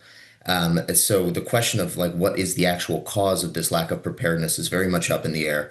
But professors, college administrators, they want to try everything that they can to make sure that students who do enter the classroom are ready for the level of college work that's expected of them. Liam, you mentioned the pandemic, and I got to say, my daughter's been, she applied for colleges this year. She's going You off. just went through this. Yes, I just went through this. And it's funny because you go and they're telling these students that are there, you know what, this is the last time these scores are going to be optional for students incoming next year. We're going to change it, and that's how we're going to make it. They're going to have to apply it. So I see this at different universities, but explain why UC is so important. I mean, this is one of the last elite universities kind of making this change, possibly.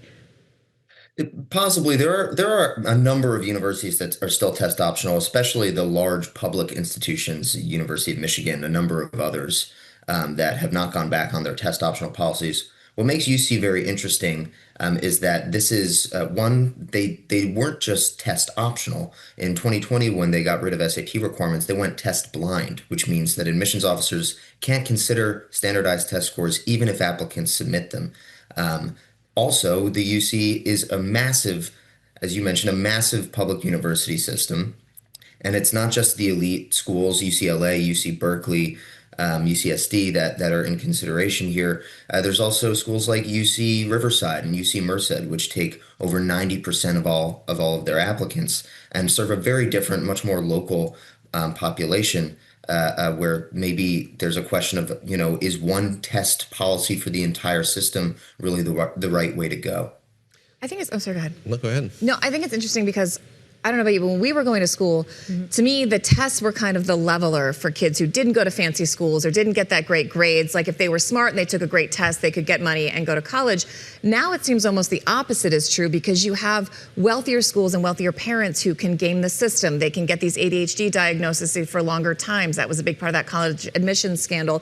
They can teach the test in a way that people without the money to do that can't do as well. So there's also like a class and race argument about this, but who is advocating for which side of this at this point? It's become a real mixed bag. I mean, there's an argument that the test kind of exacerbates racial and socioeconomic disparities in access to elite higher education, to any higher education. You mentioned, test prep. That's an expensive thing to pay for, and it statistically really, really helps increase students' scores. But then there are, admissions officers who say actually having these test scores helps us what they call the diamond in the rough theory. It helps us find students from otherwise underprivileged high schools in areas where they might not look at, or where, grading might not be the best indicator of possible success, and find students who really, really stand out. And so there's, advocates for more access to higher education are also split on this question to some degree. Liam, there's also this happening in a kind of a political crucible as well, and I wonder if you could talk about that as well. I mean, we've heard from the Trump administration this kind of push to reform higher education over and over again. You've written so much about that. You have the Republican candidate for governor in California really talking about the way that higher education needs to be reformed as well. How much does this fit into that kind of current conversation, that zeitgeist conversation about the future of higher education? It fits right in there. And of course, the UC system is saying that, none of those political concerns are going to affect its ultimate decision about whether or not to return to test requirements. But this is a question that looms large over the UC and over all colleges.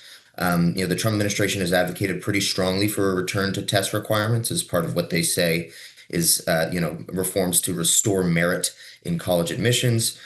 Steve Hilton, the Republican candidate for governor there, has echoed those calls. There's this argument that going test optional is a kind of proxy for race preferences in admissions, for a kind of affirmative action, which of course the Supreme Court outlawed in 2023. That's the argument from the Trump administration and those officials. And so when a place like the UC, which last year faced a funding freeze from the Trump administration of more than $500 million in federal research grants, is thinking about this question, it's hard not to see the federal government's and the political questions hanging over this as well. Liam, I have to ask also on the education side, you have another story that you're working on. I want to dive into that. It's about the surge of AI boot camps. So are they effective? What did you find out? If you can give us a little preview before it publishes. Sure. Yes, it'll be out later this morning. I think the question of are they effective is very much up in the air, and that's part of the impetus for the story, right? It's that there's this real drive among workers, students, anxious about the effect of the technology on the job market, whether it's the entry-level job market or whether they, are trying to get back into the workforce or pursue promotions or a new line of work. AI is affecting everything, or at least that's what, everyone is that's what's in the zeitgeist. And so there's this real urge, this real eagerness to go back and kind of upskill in that area. Colleges are also very eager to kind of meet that need, both because they want to prepare students and because it's a possibly fruitful revenue stream. But the reality is that nobody knows what skills employers want from when it comes to AI, least of all the employers themselves. And so there's this, there's kind of a putting the cart before the horse here a little bit. And the question is, are these boot camps, these very short-term, non-degree programs that students are entering, are investing in, really going to hold any value? Ably previewed there by Liam Knox. Of course, covers education policy for us here at Bloomberg News. That story going to come out on Bloomberg.com and the Bloomberg Terminal, as he said, a little bit later this morning. Liam, thank you very much. Thanks, Liam. All right, from the backwoods to the catwalk, how luxury fashion brands are embracing a very specific type of camo. You can watch us wherever you are, wherever you go. Watch us on Bloomberg TV, listen on Bloomberg Radio, stream the show live on the Bloomberg Business app or at Bloomberg.com. It's Bloomberg This Weekend. Welcome back to Bloomberg This Weekend. I'm David Gura with Lisa Mateo and Christina Ruffini. All right, David Gura, how often have you worn camouflage? Approximately 0 times in my life. That surprises me 0%. All right. So a very specific type of camo that you usually see in the deep woods is now getting kind of a resurgence, and you're seeing it on runways and city streets. Camouflage is getting a surge, and it's getting licensing deals with some major brands. So here to explain what exactly this is and why it's happening is Bloomberg Pursuit's Madison Derbyshire, who has come with Bearing a gifts. show and tell, Maybe not I gifts, believe. but... So when I read this and it said camo, I thought like fatigue camo, but that's not quite it. That was what we did in like the early aughts, but this is like deep woods camo? This is deep woods camo. We call it hunting camouflage. Okay. And when I started reporting the story, I didn't actually know there was much of a difference. But it turns out it's an entirely different category of camo, and it's dominated by a few very large companies in the Deep South.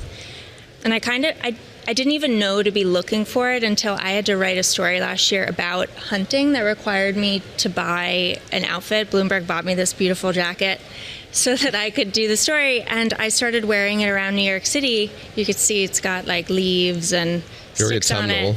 I started wearing it around New York City, and people would stop me on the street and ask me where I had got my jacket, what designer was it, and I had to tell them it was Bass Pro Shop from Harlingen, Texas, and it cost $15, but it was easily the most complimented item of clothing in my wardrobe. And I started to wonder, like, why were people so interested in the style? And then I started seeing it everywhere in New York City. I wore the wrong one. I wore the military fatigue camo. Yeah. Is there a right or a wrong way to wear it? Like, can I don the Yankee hat? Wow. With this is a lot of camo. Does this work? Well, I think it works. How do you wear camo the right way? I think she's being very polite. She's being very polite. I think it works, but they mean very different things. Yeah. So that green hunting or this green camo that you have on your hat was essentially it was the only camo that until the mid 80s existed, because it was created essentially for America's last foreign war, which was Vietnam. But hunters in the American South were frustrated that the camo didn't really work with the topography of the region, and they were still finding themselves like very visible to the animals that they wanted to hunt, like turkeys. So there were two kind of major players in this. One's named Toxie Hayes and the other is Bill Jordan. And they decided to design their own camo in kind of two separate camo empires, one called Realtree, one called Mossy Oak. in order to create hunting camo that was a little bit more appropriate for the topography of America. And that camo has not been popular in fashion until very recently. Like, this camo was a very big part of the anti-Vietnam War protest. It's something that you would see in Abercrombie and Fitch. I know that I wore it like my entire early adolescence. I wore cargo pants. But to a lot of people, this camo really suggests military. It suggests like aggression. It's very masculine. And there's something that's really interesting happening with the hunting camo is that the associations people have with this pattern tend to be very regional. So people who hunt, people who are from the South, will be very familiar with this pattern. But until the last 5 years, you really didn't see it that often in New York. Let me ask you about that. So you here are the trendsetter, going to Bass Pro Shops and coming to New York City wearing this. Trendsetter. You asked if I've ever worn it. No, but I grew up in the South, so it is recognizable to me.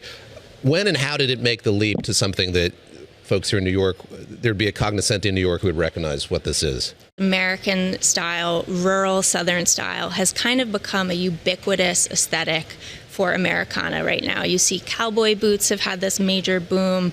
Carhartt jackets are everywhere in Williamsburg as well as the South. Virginia and Brooklyn. Yeah, there's nowhere you can go where men do not want to wear a vintage Carhartt jacket, which when I was growing up, like I have a lot of family in the Deep South, that was considered workwear. My grandfather used to call it clothes for honest labor. Interesting. You bought them in the Tractor Supply. They were not sold on high streets of Paris the way they are now. But what people were really looking for was this kind of vintage aesthetic. So they started buying the vintage Carhartt that looked like they had been worn in, like worked in.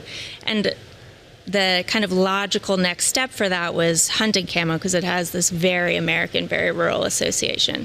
But people, one of the really interesting things about this moment is people are buying used hunting clothes. So things that have been really broken in are being worn by men who have never hunted a turkey in their lives. Well, that's what I was going to ask is like my issue with the Carhartt is someone else who grew up with people actually wearing these for work is like you're cosplaying a working American. It's giving like Marie Antoinette playing milkmaid. Like, is there something kind of off about these guys who've never done this, trying to emulate this, or is that just fashion and just kind of part of the fun?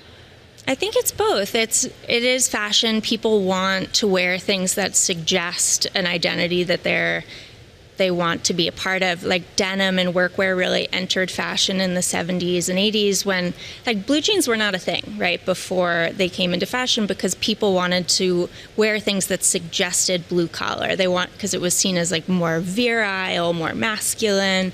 And you see kind of the same thing coming into play. We're in this moment where traditional masculinity is kind of politically ascendant. And so there are people who are unironically wearing these articles of clothing because that's what they think an American man looks like. And then there are people who might be wearing it like the Balenciaga jacket that kind of, fashion loves irony, right? And so they want to suggest these things. And there is something a little ironic about paying $2,600 or $2,700 for a hunting jacket that you can get at Bass Pro Shops for $15, right? So it is really interesting the way that fashion takes these controversial images and they ironize them. And also to some people, like one of the things I think we don't talk about enough is there's just not that many patterns that men feel like they can wear that are culturally acceptable for men to wear that fit with traditional ideas of masculinity. They don't really have animal prints the way that women do. They don't really have florals unless they're feeling particularly bold. Maybe they have stripes. And camo is one of those things that men really gravitate towards and then women gravitate towards to steal from the men. Madison, thank you very much. Thanks so much for having me. This was really fun. The next hour of Bloomberg This Weekend starts right now.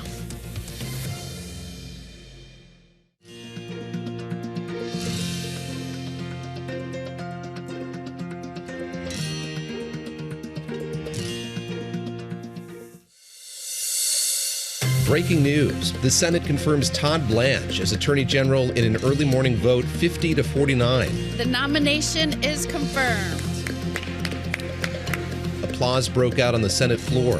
What this means for the future of the Justice Department. Digging into the jobs report, U.S. employers unexpectedly cut jobs and the unemployment rate fell. It is a fall in unemployment rate that's due to the wrong reasons. What it means for the Fed and interest rates. And an apparent financial lifeline for LIV Golf. It says it found an investor to keep the tour going. This is always how it goes in LIV Golf. You never get the full picture. the latest as LIV golfers tee off at Bedminster.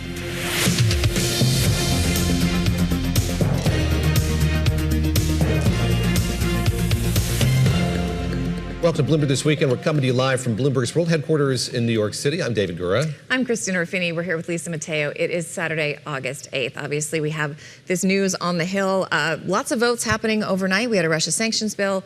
Todd Blanche was confirmed, and now the Senate has gone for their much-anticipated summer break. But there are other things that have not taken a break, and that includes the conflict in Iran, which we're going to talk to some of our colleagues about this morning, as well as all the other headlines. We're going to start with Lisa Mateo, who has the updates. You got it. And that overnight vote for Blanche, it followed a tough confirmation fight that exposed concerns across party lines about installing President Donald Trump's former personal attorney to lead the Justice Department. It comes after Republican Senator Bill Cassidy said he would support Todd Blanche to be the next Attorney General, while Senator Susan Collins of Maine and Lisa Murkowski of Alaska, they oppose.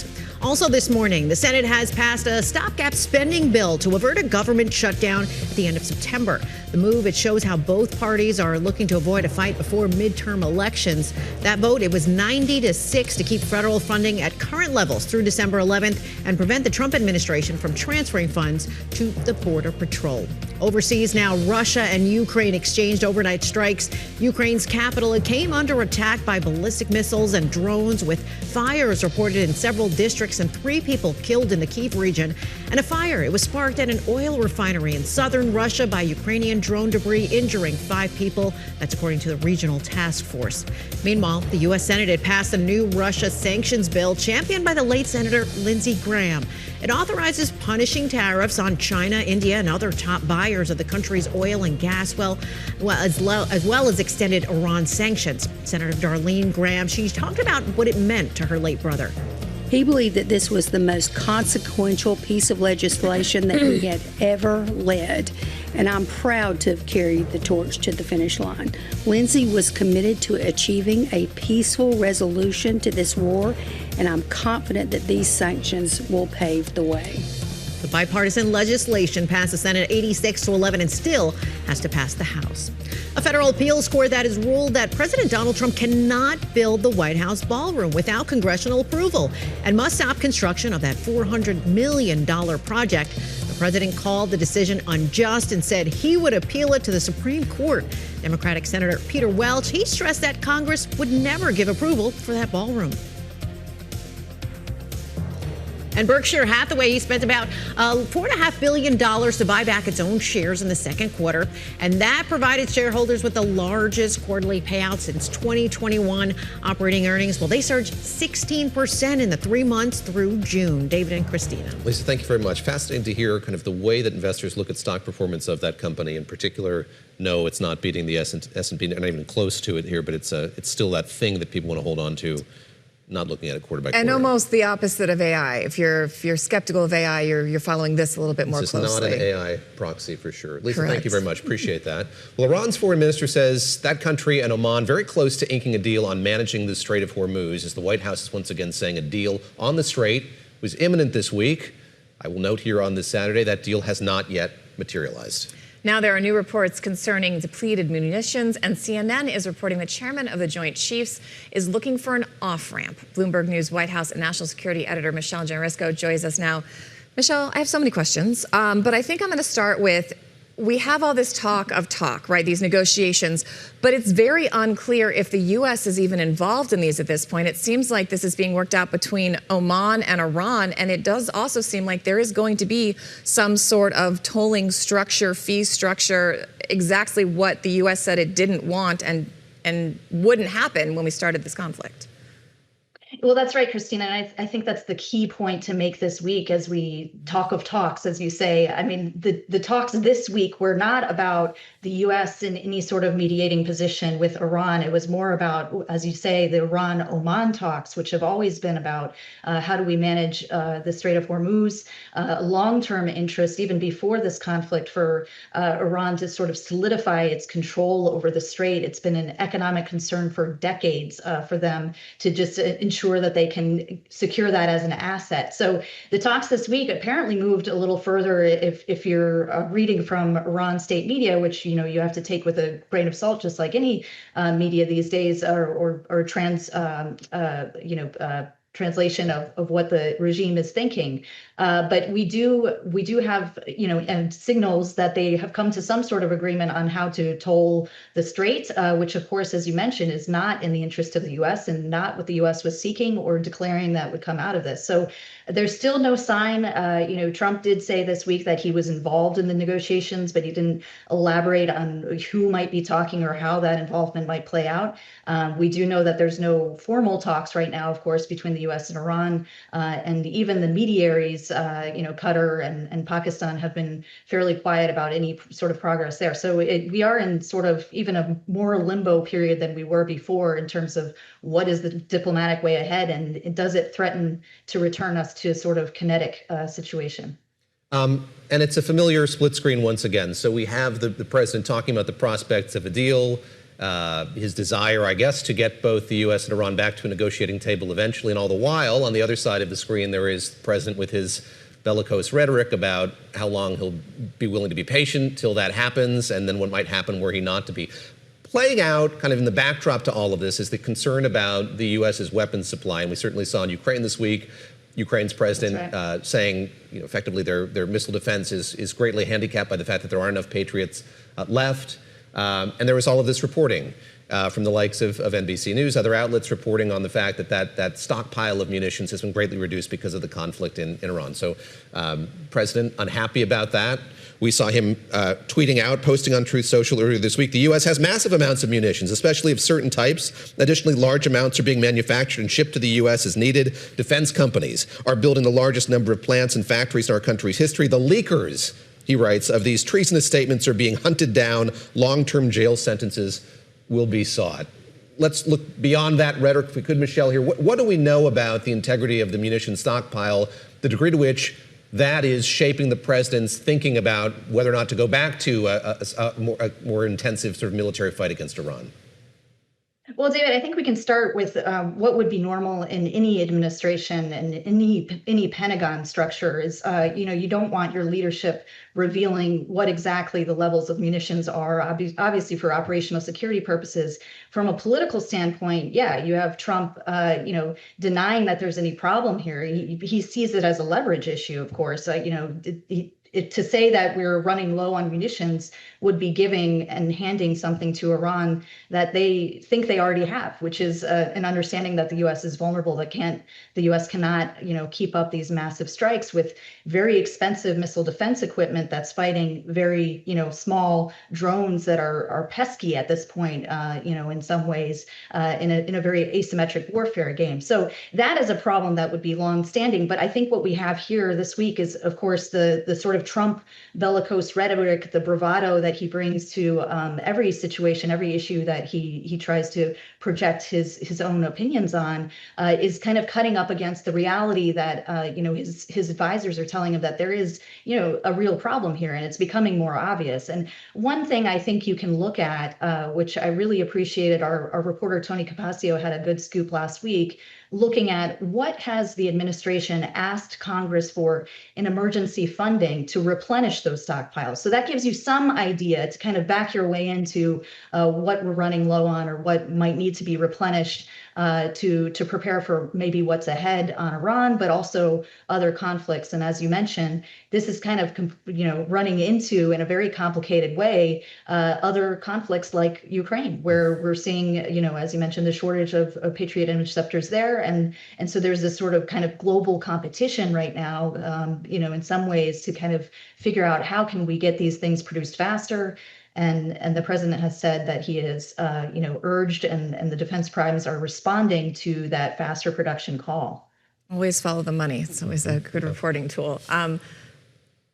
How much faster can they do this? We had the Chief of Naval Operations here, and it seems like, and our colleague just interviewed the Army Secretary, and we've all asked this question. They are reticent to answer it directly because it is such a politically charged issue with the president. But there, at some point, to your point, it is becoming more and more obvious. It is the reality that this is going to become a problem. And the lead time for a lot of these Patriots and bigger munitions is like 5 years. So aspirationally, the Admiral was talking about even trying to get that cut down to half. What is the plan in the meantime? What are the options? And is this why you're hearing leaks and rumblings that folks in the Pentagon are trying to find off-ramps to this conflict? Because in the meantime, there just aren't that many options. Yeah, well, two things. I mean, Christina, again, we can look at what happened, what the situation was before the war, and then now that it's exacerbated with the strains from the war. So before the war, and even decades back, you always have this debate about, can the 5 defense primes, the biggest defense contractors to the government, can they move faster? Can they be more efficient? Can they do more to make sure that they don't have cost overruns and that they just move on a timeline that works for the U.S. military and for the U.S. taxpayer? And that's always the pressure point between government and business on that front. So those are longstanding debates. The second Trump term, even dating back to its beginning a year and a half ago, was talking about getting the defense primes and defense procurement in general to move faster, to be more nimble, to draw on more startups, to get more next gen tech, and to just be less clumsy in some ways than they have been. And you can imagine how those debates go with those executives who have been to the White House a few times and aren't. It isn't in their interest to kind of speak candidly about those meetings, but you can kind of read, what those discussions are. Now, under this situation with munitions running low, you do see, more of an effort and more talk from the likes of Defense Secretary Exec, Joint Chiefs of Staff Chairman Kane, and others to get those primes to move faster. And so, and then we had, as you mentioned, Army Secretary Driscoll yesterday announcing another kind of avenue for startups to get more involved. So they're coming to military bases, and they're being invited to move faster in bookings on those military bases to test weapons. So another effort there to kind of get this procurement process more nimble and to speed up production. All right, Michelle Germisco, our White House and National Security Editor, joining us from D.C. Thank you so much. Thank you, Michelle. Well, the next summit between Presidents Trump and Xi is scheduled to take place next month in Washington, and the agenda is expected to center on trade and technology. And for almost a decade, Evan Osnos was a Beijing-based reporter. He's also the author of a book, Age of Ambition, Chasing Fortune, Truth, and Faith in the New China. These days, he's based in D.C., but he recently took a reporting trip to China in a new piece for The New Yorker. He writes that many of those changes have taken place since 2013 and saying for a long time, China looked west for visions of the future. These days, it's favoring its own. Its approach to AI is one illustration of that. Evan Osnos is a staff writer for The New Yorker, and he joins us now on this Saturday. Evan, I want to start with AI if I could, because I'm going to paraphrase you here. You'll forgive me for doing that. But you highlight the distinction between the way that China approaches AI and the way that the U.S. does. And I think what you sort of indicate is that in the U.S., the debate is about sort of advanced general intelligence, sort of what that might mean for our society as a whole. It is a much more kind of commercially focused aspiration in China than it is here in the U.S. It is, yeah. The conversation in China is about how to get it out as fast as possible, as far as possible. And they're not just thinking about how do we get it into Chinese factories, but also how do we get it into Africa, Central Asia, Latin America. And so you have a very different conversation when you're going around, as I did, visiting Chinese factories or going to AI consultancies that are looking at ways of bringing this into very old-fashioned factories. There's not a whole lot of imaginings about a sci-fi future, even though there are elements of that beginning to present themselves in the present.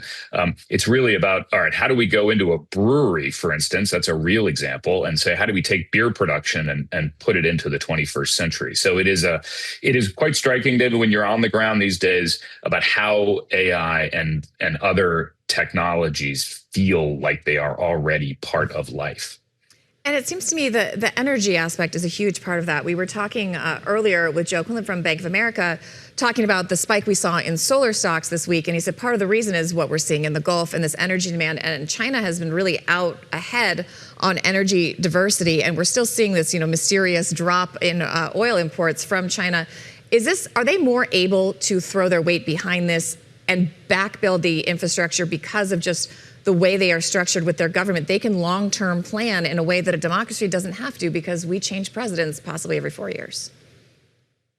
Yeah, this is both the blessing and the curse of having a centrally planned system. The blessing, of course, is when you decide you're all in on all kinds of energy, as they have over the course of the last generation. They've gone from producing, something like half as much energy as the United States to producing now much more. And actually, in many cases, it's cheaper. This is partly because they've been able to say from the top, this is what we're doing. And then that filters down through the system, even down into the localities where you get municipal governments that are, even on the individual level, you have politicians in the Chinese system competing for promotions by saying, look, we are investing in solar, we're investing in nuclear, whatever it is. The downside, of course, is that when they go off of true north by a few degrees and end up on an engineering project that turns out to be either out of step with market demands, or in some cases, like the one-child policy, which I talk about in this piece, something that produces a huge range of negative economic consequences, then it's very hard to shift that battleship before it can cause more damage. So what we're seeing right now is that this is the moment when those energy investments have paid off, and it's been very helpful for them. Evan, you can count me among those who have been introduced to the new China through your book and through your writing. And I just wondered if you could talk a bit about what it was like to return there on this reporting trip. I think one of the things you observe is kind of the quiet of Beijing in a way that it wasn't before, because there are so many electric vehicles now. The means of transportation has changed. The means of commerce has changed as well. The storefronts are less crowded because people are buying things with apps and using delivery services. How different is the new China today than the one that you wrote about now, more than a decade ago? It's very interesting to see it up close now. I mean, having lived there for all these years, you kind of absorb a certain street level sense of what China is. And certainly in the first decade of this century, Beijing was a kind of a cacophonous place. It was a noisy place. And I mean that in all senses of the word. It wasn't just that the cars were noisy, but also there was a real contest of ideas going on. And you would also just go into the alleys. I lived in a hutong house. And so you never quite knew what was going to be opening up. There were businesses that would open, they'd be gone in a few months, or something else would be built in its place. Today, there is a much more distinct feeling of the place that is run from the top. And so on the one hand, you get this feeling that it is quite literally quieter because of electric vehicles. But then you also get the feeling that some of that hive of activity that was happening in the margins, the smaller communities of artists or ideas that were bubbling up, those have been silenced in some ways. And that is a feeling of, that feels like a loss. And it also, you do get the feeling though, as I was talking to somebody from Singapore not too long ago, and he said about Beijing, he said, when I go there, it feels to me like it now out Singapore's Singapore, meaning that it has that sense of orderliness, but then there is also that bit of sterility. And that getting those two ideas into one sentence is part of the reason why I write a long piece of this kind, to try to give people as much a feel as I can of what it's like on the ground. You also wrote, which I thought was interesting, Chinese leaders seem to be betting that by speeding toward the future, they can outrun the mistakes of the recent past. You mentioned the one-child policy. I'm wondering which other ones come to mind and what they're trying to reverse course on. One of the things they're trying to address, of course, is the property crash. Since 2021, we've all been living through the effects of that. Economically, there are now, just to put a fine point on it, there are now as many vacant homes in China, apartments and villas, as there would be to house the entire population of Russia. So you have this enormous overhang from that property crash. And they're saying, look, if we can more or less catapult ourselves into a new phase of economic history, then perhaps we can light a fire again under people, get them feeling like they're no longer, as the saying goes among young Chinese, no longer looking to lie flat.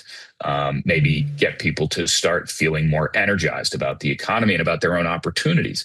That's really the core of it, guys. I think is this feeling of, can you reignite that feeling of opportunity? That's the thing that was running through Age of Ambition when I wrote about the China of the 2010s. And there are moments, there are little glimpses when you go to places in China these days and you see this dynamic frontier of the new economy. That is happening. But then when you also talk to people who have felt like those opportunities are only for a privileged few, and they say, look, I'm not equipped for the AI economy. I'm not equipped for this new advanced manufacturing generation. Where do I fit in? And the irony is, of course, it's not a conversation that's all that different from one of the ones we're beginning to have here in the United States. So there's something to it. How do you make sure that many people feel a sense of agency in the new AI era? In the minute we have left, I want to ask you about what I found is kind of the most important part of the piece to my mind. Just in 1 minute. Yeah. I think that, there are a lot of kind of graybeards talking about political theory and the American order waning and what might rise in its place. And you write, spend enough time in Beijing and Washington these days, and the rivalry looks less like a clash of competing systems than a race between small oligarchic groups, tight circles of men with immense power over everyone else's future. Talk a bit more about that, if you would. Yeah, it is a very noticeable feeling. After I've been working on this for a long time, I came away with the sense that this is the dark matter, the piece that doesn't get described enough and as clearly, which is that there is a feeling both in the United States and in China that these enormous decisions about what role will these new technologies play in our economies, in our private lives, in our own sense of how we educate our kids and how to prepare them for the future. It doesn't feel like we have a hand in those decisions. And that creates an enormous sense of uncertainty. And I heard this not only from regular people on the street you could do that in the US, but even from some AI executives in Beijing who said, look, I too have these questions. How should I educate my kids to participate in the future? So in some ways, there is a point of commonality here, which is about how will these two big important countries engage AI in a way that allows their regular citizens to feel as if something is happening with their involvement rather than happening to them.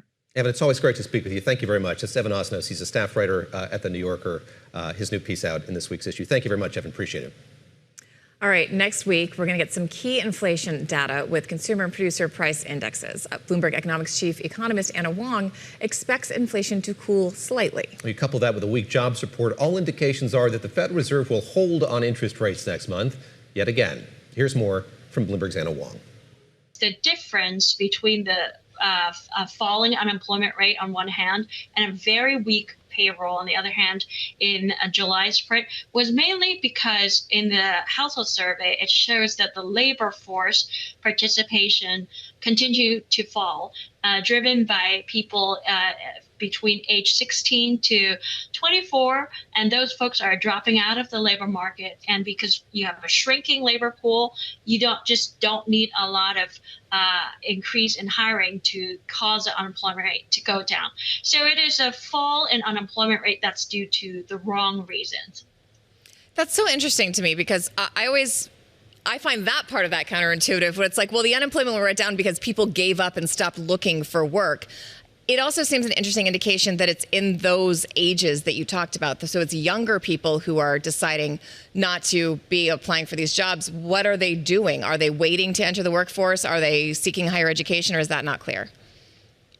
I think it could be a more harmless explanation. It could be that it is July after all, and people, especially the younger folks who are waiting to go to college, the college students themselves, they are just off vacationing and they are just not working in their usual summer job and not looking for a summer job in the thick of July.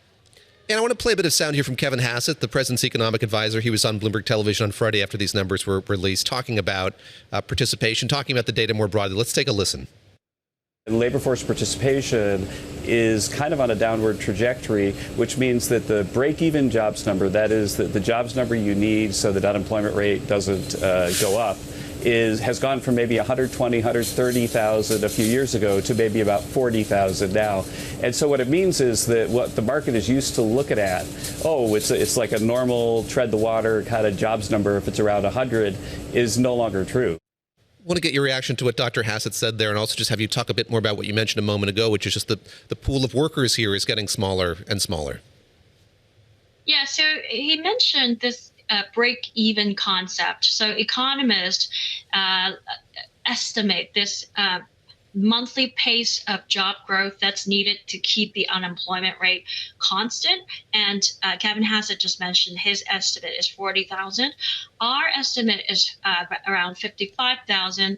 The Fed, in a recent note, they think that it's closer to zero. So I think that's what Kevin Hassett is trying to say, to kind of, his point is that while we are used to the 100K type of monthly payrolls print, going forward, even a soft ones that's between 0 to 50,000, and in his mind 40,000 is actually a tolerable and decent kind of number of job growth. And I think basically he's lowering the bar for what constitute a good labor market. When you look at the picture overall, there were a few places where you saw some job growth, and there were places that were hit by job losses a little bit more. Can you just talk us through the different sectors and some patterns that you're seeing? Yeah, so the places that produce the largest drag is local government education sector, and it saw a 50,000 decline in job growth. That's pretty substantial. I think this decrease is noteworthy, and it's not something that you can just sweep under the rugs. I think this is a sign that the higher long end of the yield curve that has been rising for the last 3-4 months already, that is starting to bite.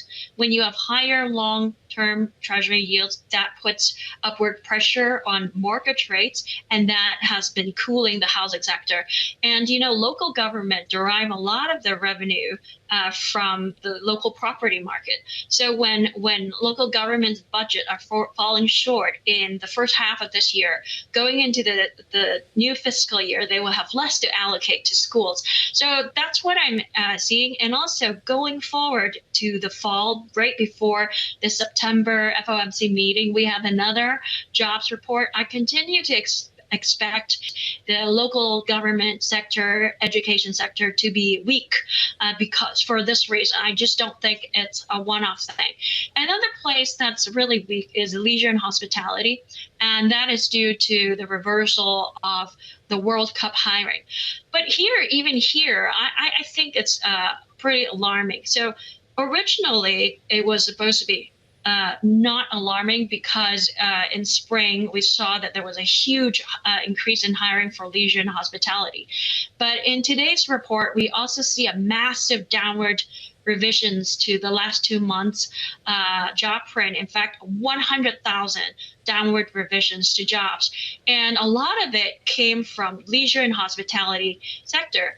While we thought that in April and May, that was a huge increase in hiring in hotels and food and restaurants, it actually didn't happen. It's a very mild kind of increase.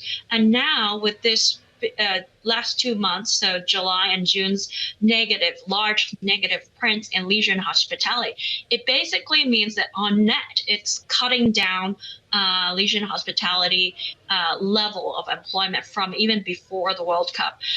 So I think that's also pretty weak. All in all, I think the bad news in today's report trumped the positive news. The only really good sector in terms of hiring growth is construction, and that's driven by basically data centers. Huh. Oh, wow. That's where AI is manifest in this report. I want to go back to the data. And of course, you swim in data day in and day out. But I think there'll be people who look at these revisions and think there's an inherent problem with the data that we're getting on the job market today. And you listen to the new Fed chair, Kevin Warsh. One of his many task forces is one that's centered on data collection and the way that the Fed looks at data. Do you see inherent problems with the way that we kind of gauge the health of the labor market? Are we not getting the data that we need? Is there some sort of deficit that is stark based on what we saw here in terms of the revisions today? Yeah, so persistent downward revisions to jobs data has been the trend for the last 3 years, really. And whenever the direction of revisions is primarily toward one direction, in this case downward. It suggests that there's something more structural going on that the first cut of the data is not able to show. And usually what that means is that the labor market is not as strong as one thought. So this means that whenever you see a blowout jobs print going forward, like over 200K, I think we all have to take it with a grain of salt. Now, as to the precise cause of these downward revisions, well, it is from the birth and death model and also from the lower response rate in the first survey of the month. And I think BLS is actively trying to address this problem. Earlier this year, the BLS announced a methodological change in the birth and death model that is supposedly will be better able to capture these real-time increase in hiring and decrease in hiring from jobs going out of business or new businesses forming. I think the BLS and other federal agencies are actively trying to work on this problem, and it's not because any federal agency's statistician is fudging the numbers. And speaking of Kevin Warsh, they do have another meeting coming up. It looks like your projection is saying you're expecting, giving weak payrolls and higher layoffs, which you've been telling us you think is a stronger signal in the drop in employment rate. We're also expecting a soft CPI to come out. You think that means Fed rates are going to hold in September? Yes. So many analysts after today's week job report says all attention will be focused on next week's CPI. So my team has spent the last year painstakingly working on collecting millions of prices every month. We call this project the Bloomberg Price Project. And our assessment from looking at July's prices is that it will be a modest print next week. Year over year, core CPI is likely to come down to 2.4%. And that is the lowest year-over-year reading in more than 5 years. That is very significant because one of the very popular talking points amongst the FOMC hawks lately is that inflation has been above target for more than 5 years, and therefore the Fed needs to, start hiking regardless of, the data. Well, if CPI is coming down to a new low in more than 5 years, it means that that talking point likely is expiring, taking away one big reason for why so many FOMC members want to hike rates. Maybe I could close by asking you, as we kind of linger here on the Fed and Kevin Warsh, sort of how he might be processing the data that we got from the Labor Department on Friday of this week. During the last FOMC at the press conference, he talked about the strength of the labor market. So much more attention was paid to the inflation side of the Fed's dual mandate. Does this at all complicate his thinking, the thinking of other policymakers going forward here? Obviously, it seems like absent him talking as much as his predecessor did, we're listening a lot more to Fed governors, other members of that committee. Sort of, what are you listening for? How does this change the way that the Fed is approaching the U.S. economy? Well, I think that today's payrolls report vindicated Warsh's position not to hike rates in the last meeting, but it didn't vindicate his communications style. The way he explained the decision last week was 1 month of data doesn't matter. Right. So by that logic, then today's weak payrolls data factor very little in his thinking, but it factors a lot to the market's thinking. Kevin Warsh also said that let's let the market determine the signal, and let's reduce Fed communications to get a cleaner read of market reaction to data. Well, the market today tells Kevin Warsh that, well, maybe you don't need to hike rates as much in September. Judging from the futures pricing of the chance of a rate hike in September. All right, Anna Wong, our chief economist Anna. for the U.S. here at Bloomberg. Thank you so much. That CPI data coming out on Wednesday, August the 12th. Should be interesting. Closely watching that. And again, just fascinating to see the Fed navigate all of this. There was so much focus on inflation, obviously at the last meeting, but in recent ones. If this will change the degree to which they're kind of balancing those two risks, it'll be interesting to see. Like it seems to think not yet. There we go. All right, coming up here, the LIV Golf Tournament getting a financial lifeline. What does that mean for the future of the game and for the rival PGA Tour? And you can explore live streaming news and interviews, all our Bloomberg TV shows, documentaries, reporter analysis, and more all in one place. Check out Bloomberg.com/videos. We'll be right back.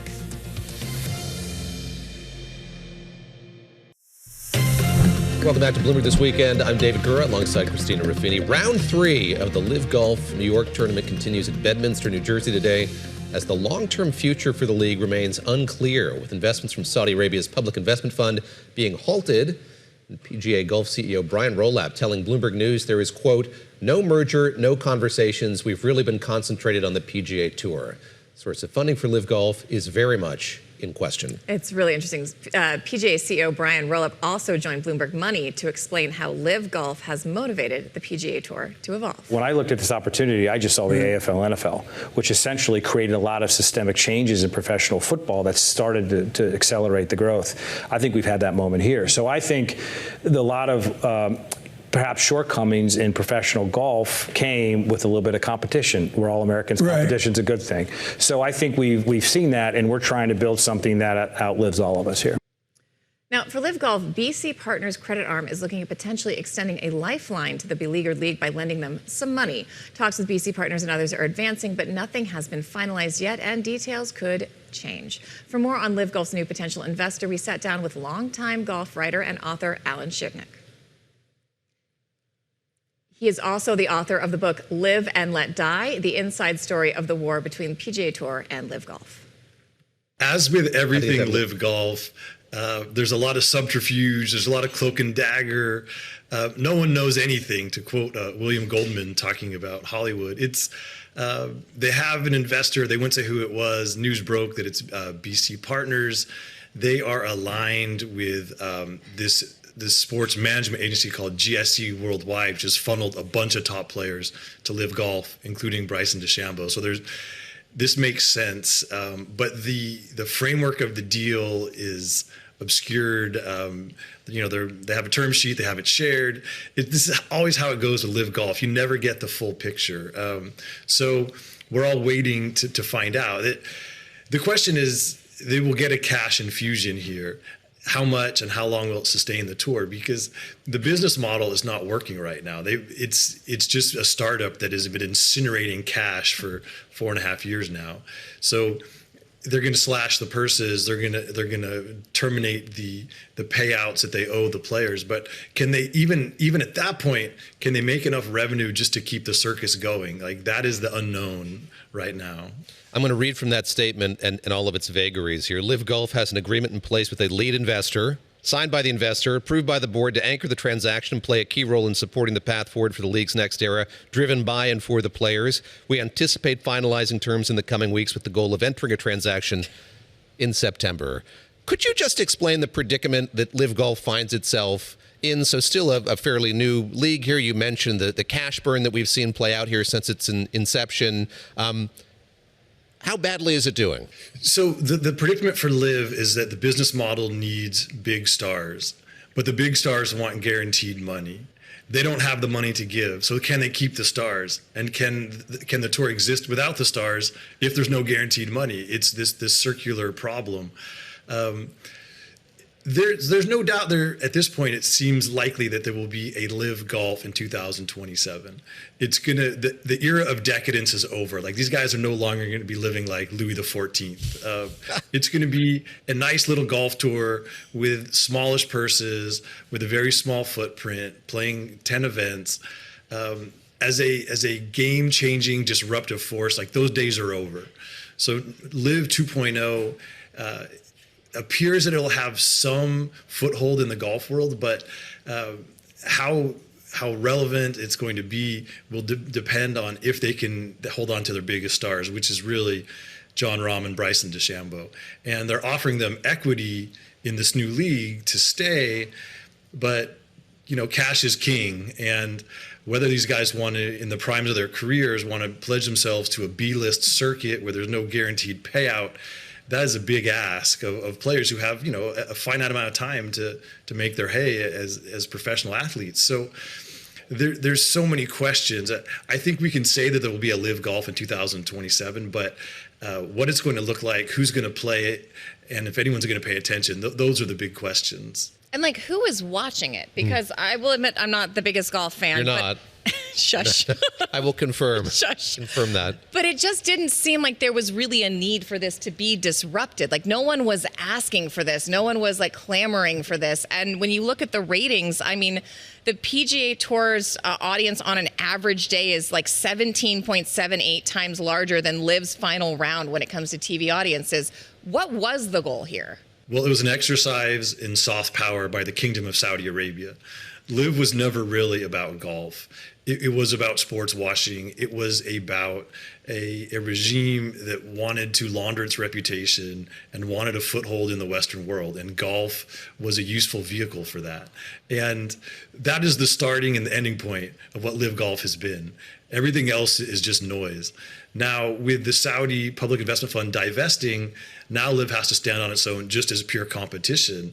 And that's where, as you know, they've struggled. That when LIV has played international tournaments, they've done pretty well. When they go to Australia or South Africa or Korea, they've been cagey about picking markets that have not had big time golf. And when they take the show on the road, they have created some energy in those markets, and they have had good turnouts from the fans, and they've created some positive buzz.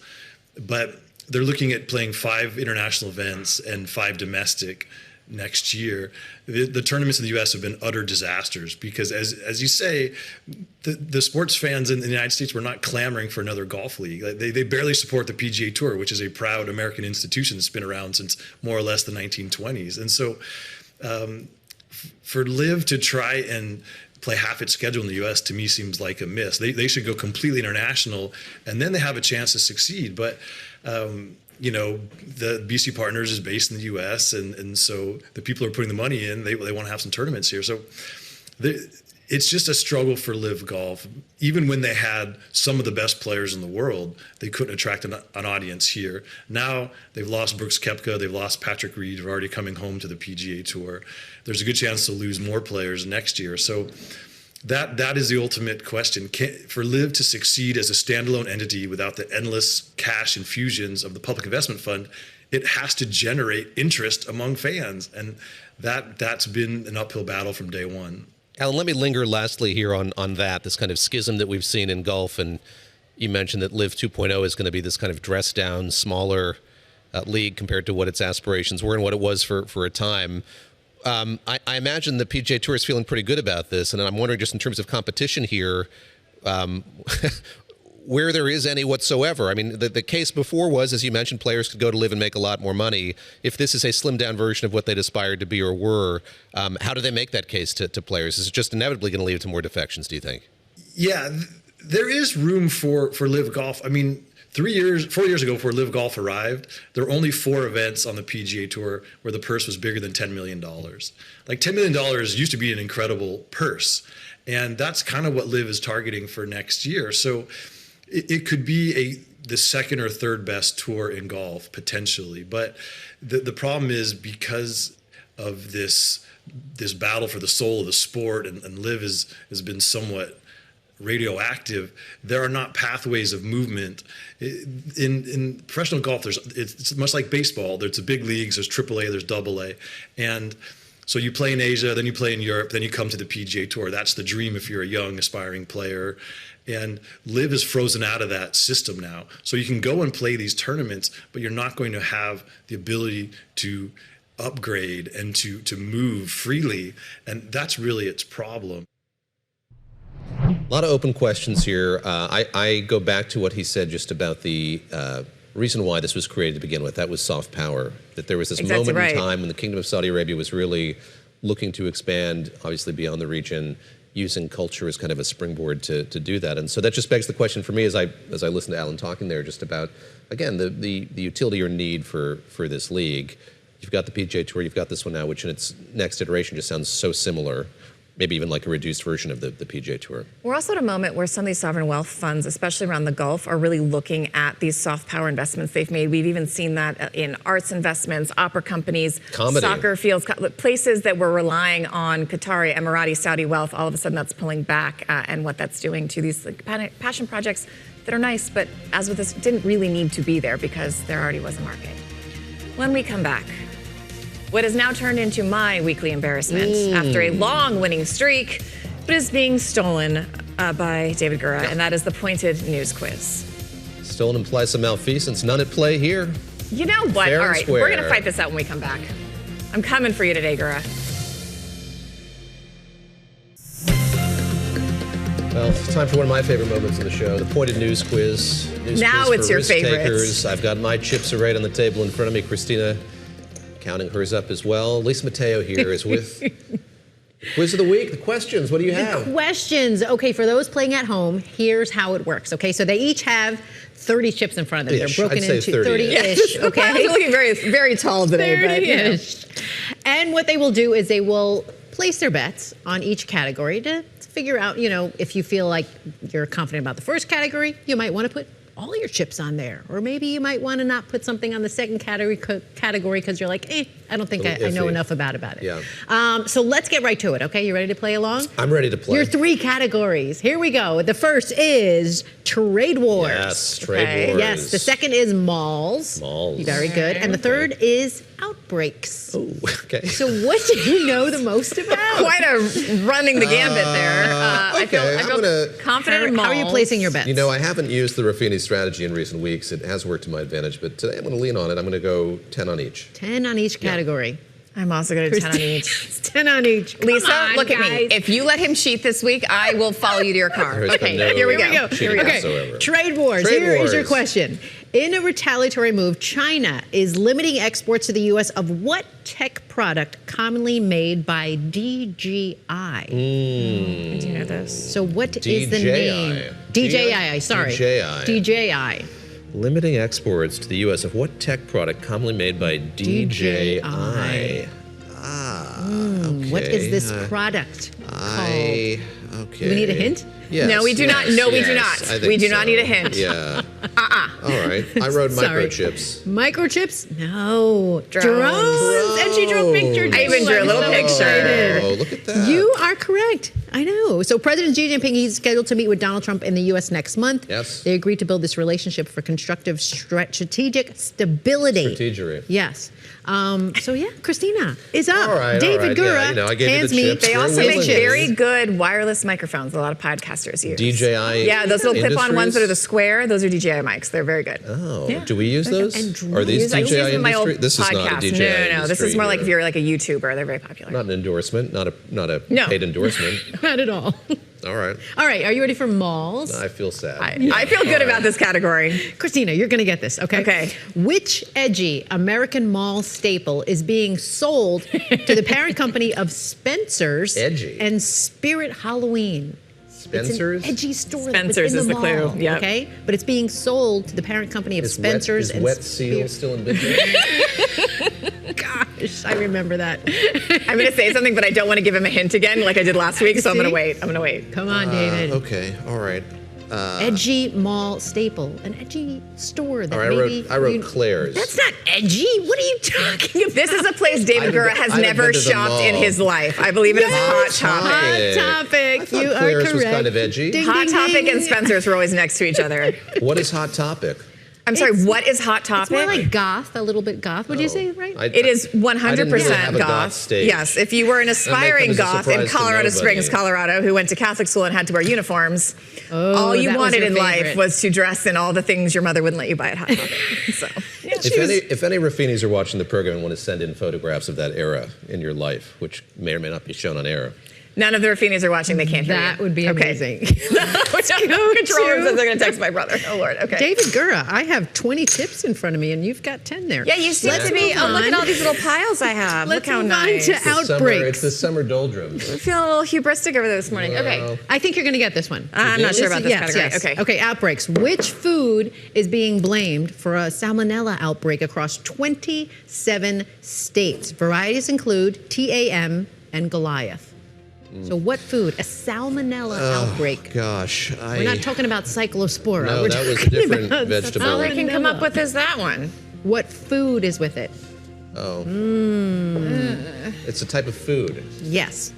It's a type of food. I wrote tomatoes. No. I wrote lettuce, which I know is not No. right. No, jalapenos. Jalapeno. Oh, I did read that. I love jalapeno. Like Qdoba, I Chipotle, did read Hold that. On. Oh my God. Yeah. I feel like I've Shares just let were us down all for like down here. sweet Shares- green. yeah. It's a pretty bad time. So What can we eat? It really is a pretty bad time. What can you eat? I know. You can't the A lettuce. chorito. Have you had the enchilito? What is it? There's like a Enchilito. the enchilito. It has Yes. no lettuce and maybe no jalapenos in it as well. All right, Jalapenos. guys, we're not doing. David Gura, I think you got that wrong. Yeah, I'm sorry. So you have how many So chips do you you've have got left now, none. David? I've got none, but You have unfortunately the chips? bonus is an all or nothing Christina, give me situation, these. right? No, it is not an all or nothing situation. Lisa, Should we stop go changing the all in? rules. Bonus Bonus round. We always go all in. is aviation. Okay. Aviation. Not always go all in. Brazil is investing in macaúba. Okay, hoping it will become a source of sustainable aviation fuel. What is macaúba? Can you spell it? I hope I said that correctly. Macaúba. Macaúba. It's hard when those vowels are dancing with one another, the A and the U. They're in the middle. Like Brazilian, yes. Yes. The Brazilian dance. I don't know. Might be an aviation fuel. What is this? I did say That could this be article, used for aviation. I wrote fuel. palm oil. but I got it. Oh, Palm oil? Nope, sorry. it's a fruit. Christina! Oh, well, the very good. champion. Hold on. Yes. It grows on palm trees. Well, okay. Brazil's okay. investing $3 billion That's why in it. palm. Yeah, that's why I couldn't remember. But you had the palm oil, Well, sorry kind for of. that But it doesn't modifier. look like a fruit. I saw this No. article. I thought it was a nut you're eventually. correct. Yeah. And they're trying to modify it to become like larger oil, safer to handle because it has thorns on it and it's kind of that hard to seems handle. Hard to So- harvest. So yes. So that means Christina is our champion, Very and you know good. what you win? You have a prize today. all right. Yes! Yeah, Camo jacket from our Camo. Loan from our colleague Luxury Madison. Camo segment. All right, I'm All right, going to as you disappear guys with my win relish this here. win, you can test your knowledge on all go. 10 questions. You can find it at Bloomberg.com or in the Bloomberg Business app. You can take that pointed quiz there. Multiple choices available. Thank you for joining us on Bloomberg this weekend. Hope you join us tomorrow starting at 7 o'clock Wall Street time. David Gura, Christina Ruffini, and Lisa Mateo. For our listeners on the radio, Masters in Business is up next.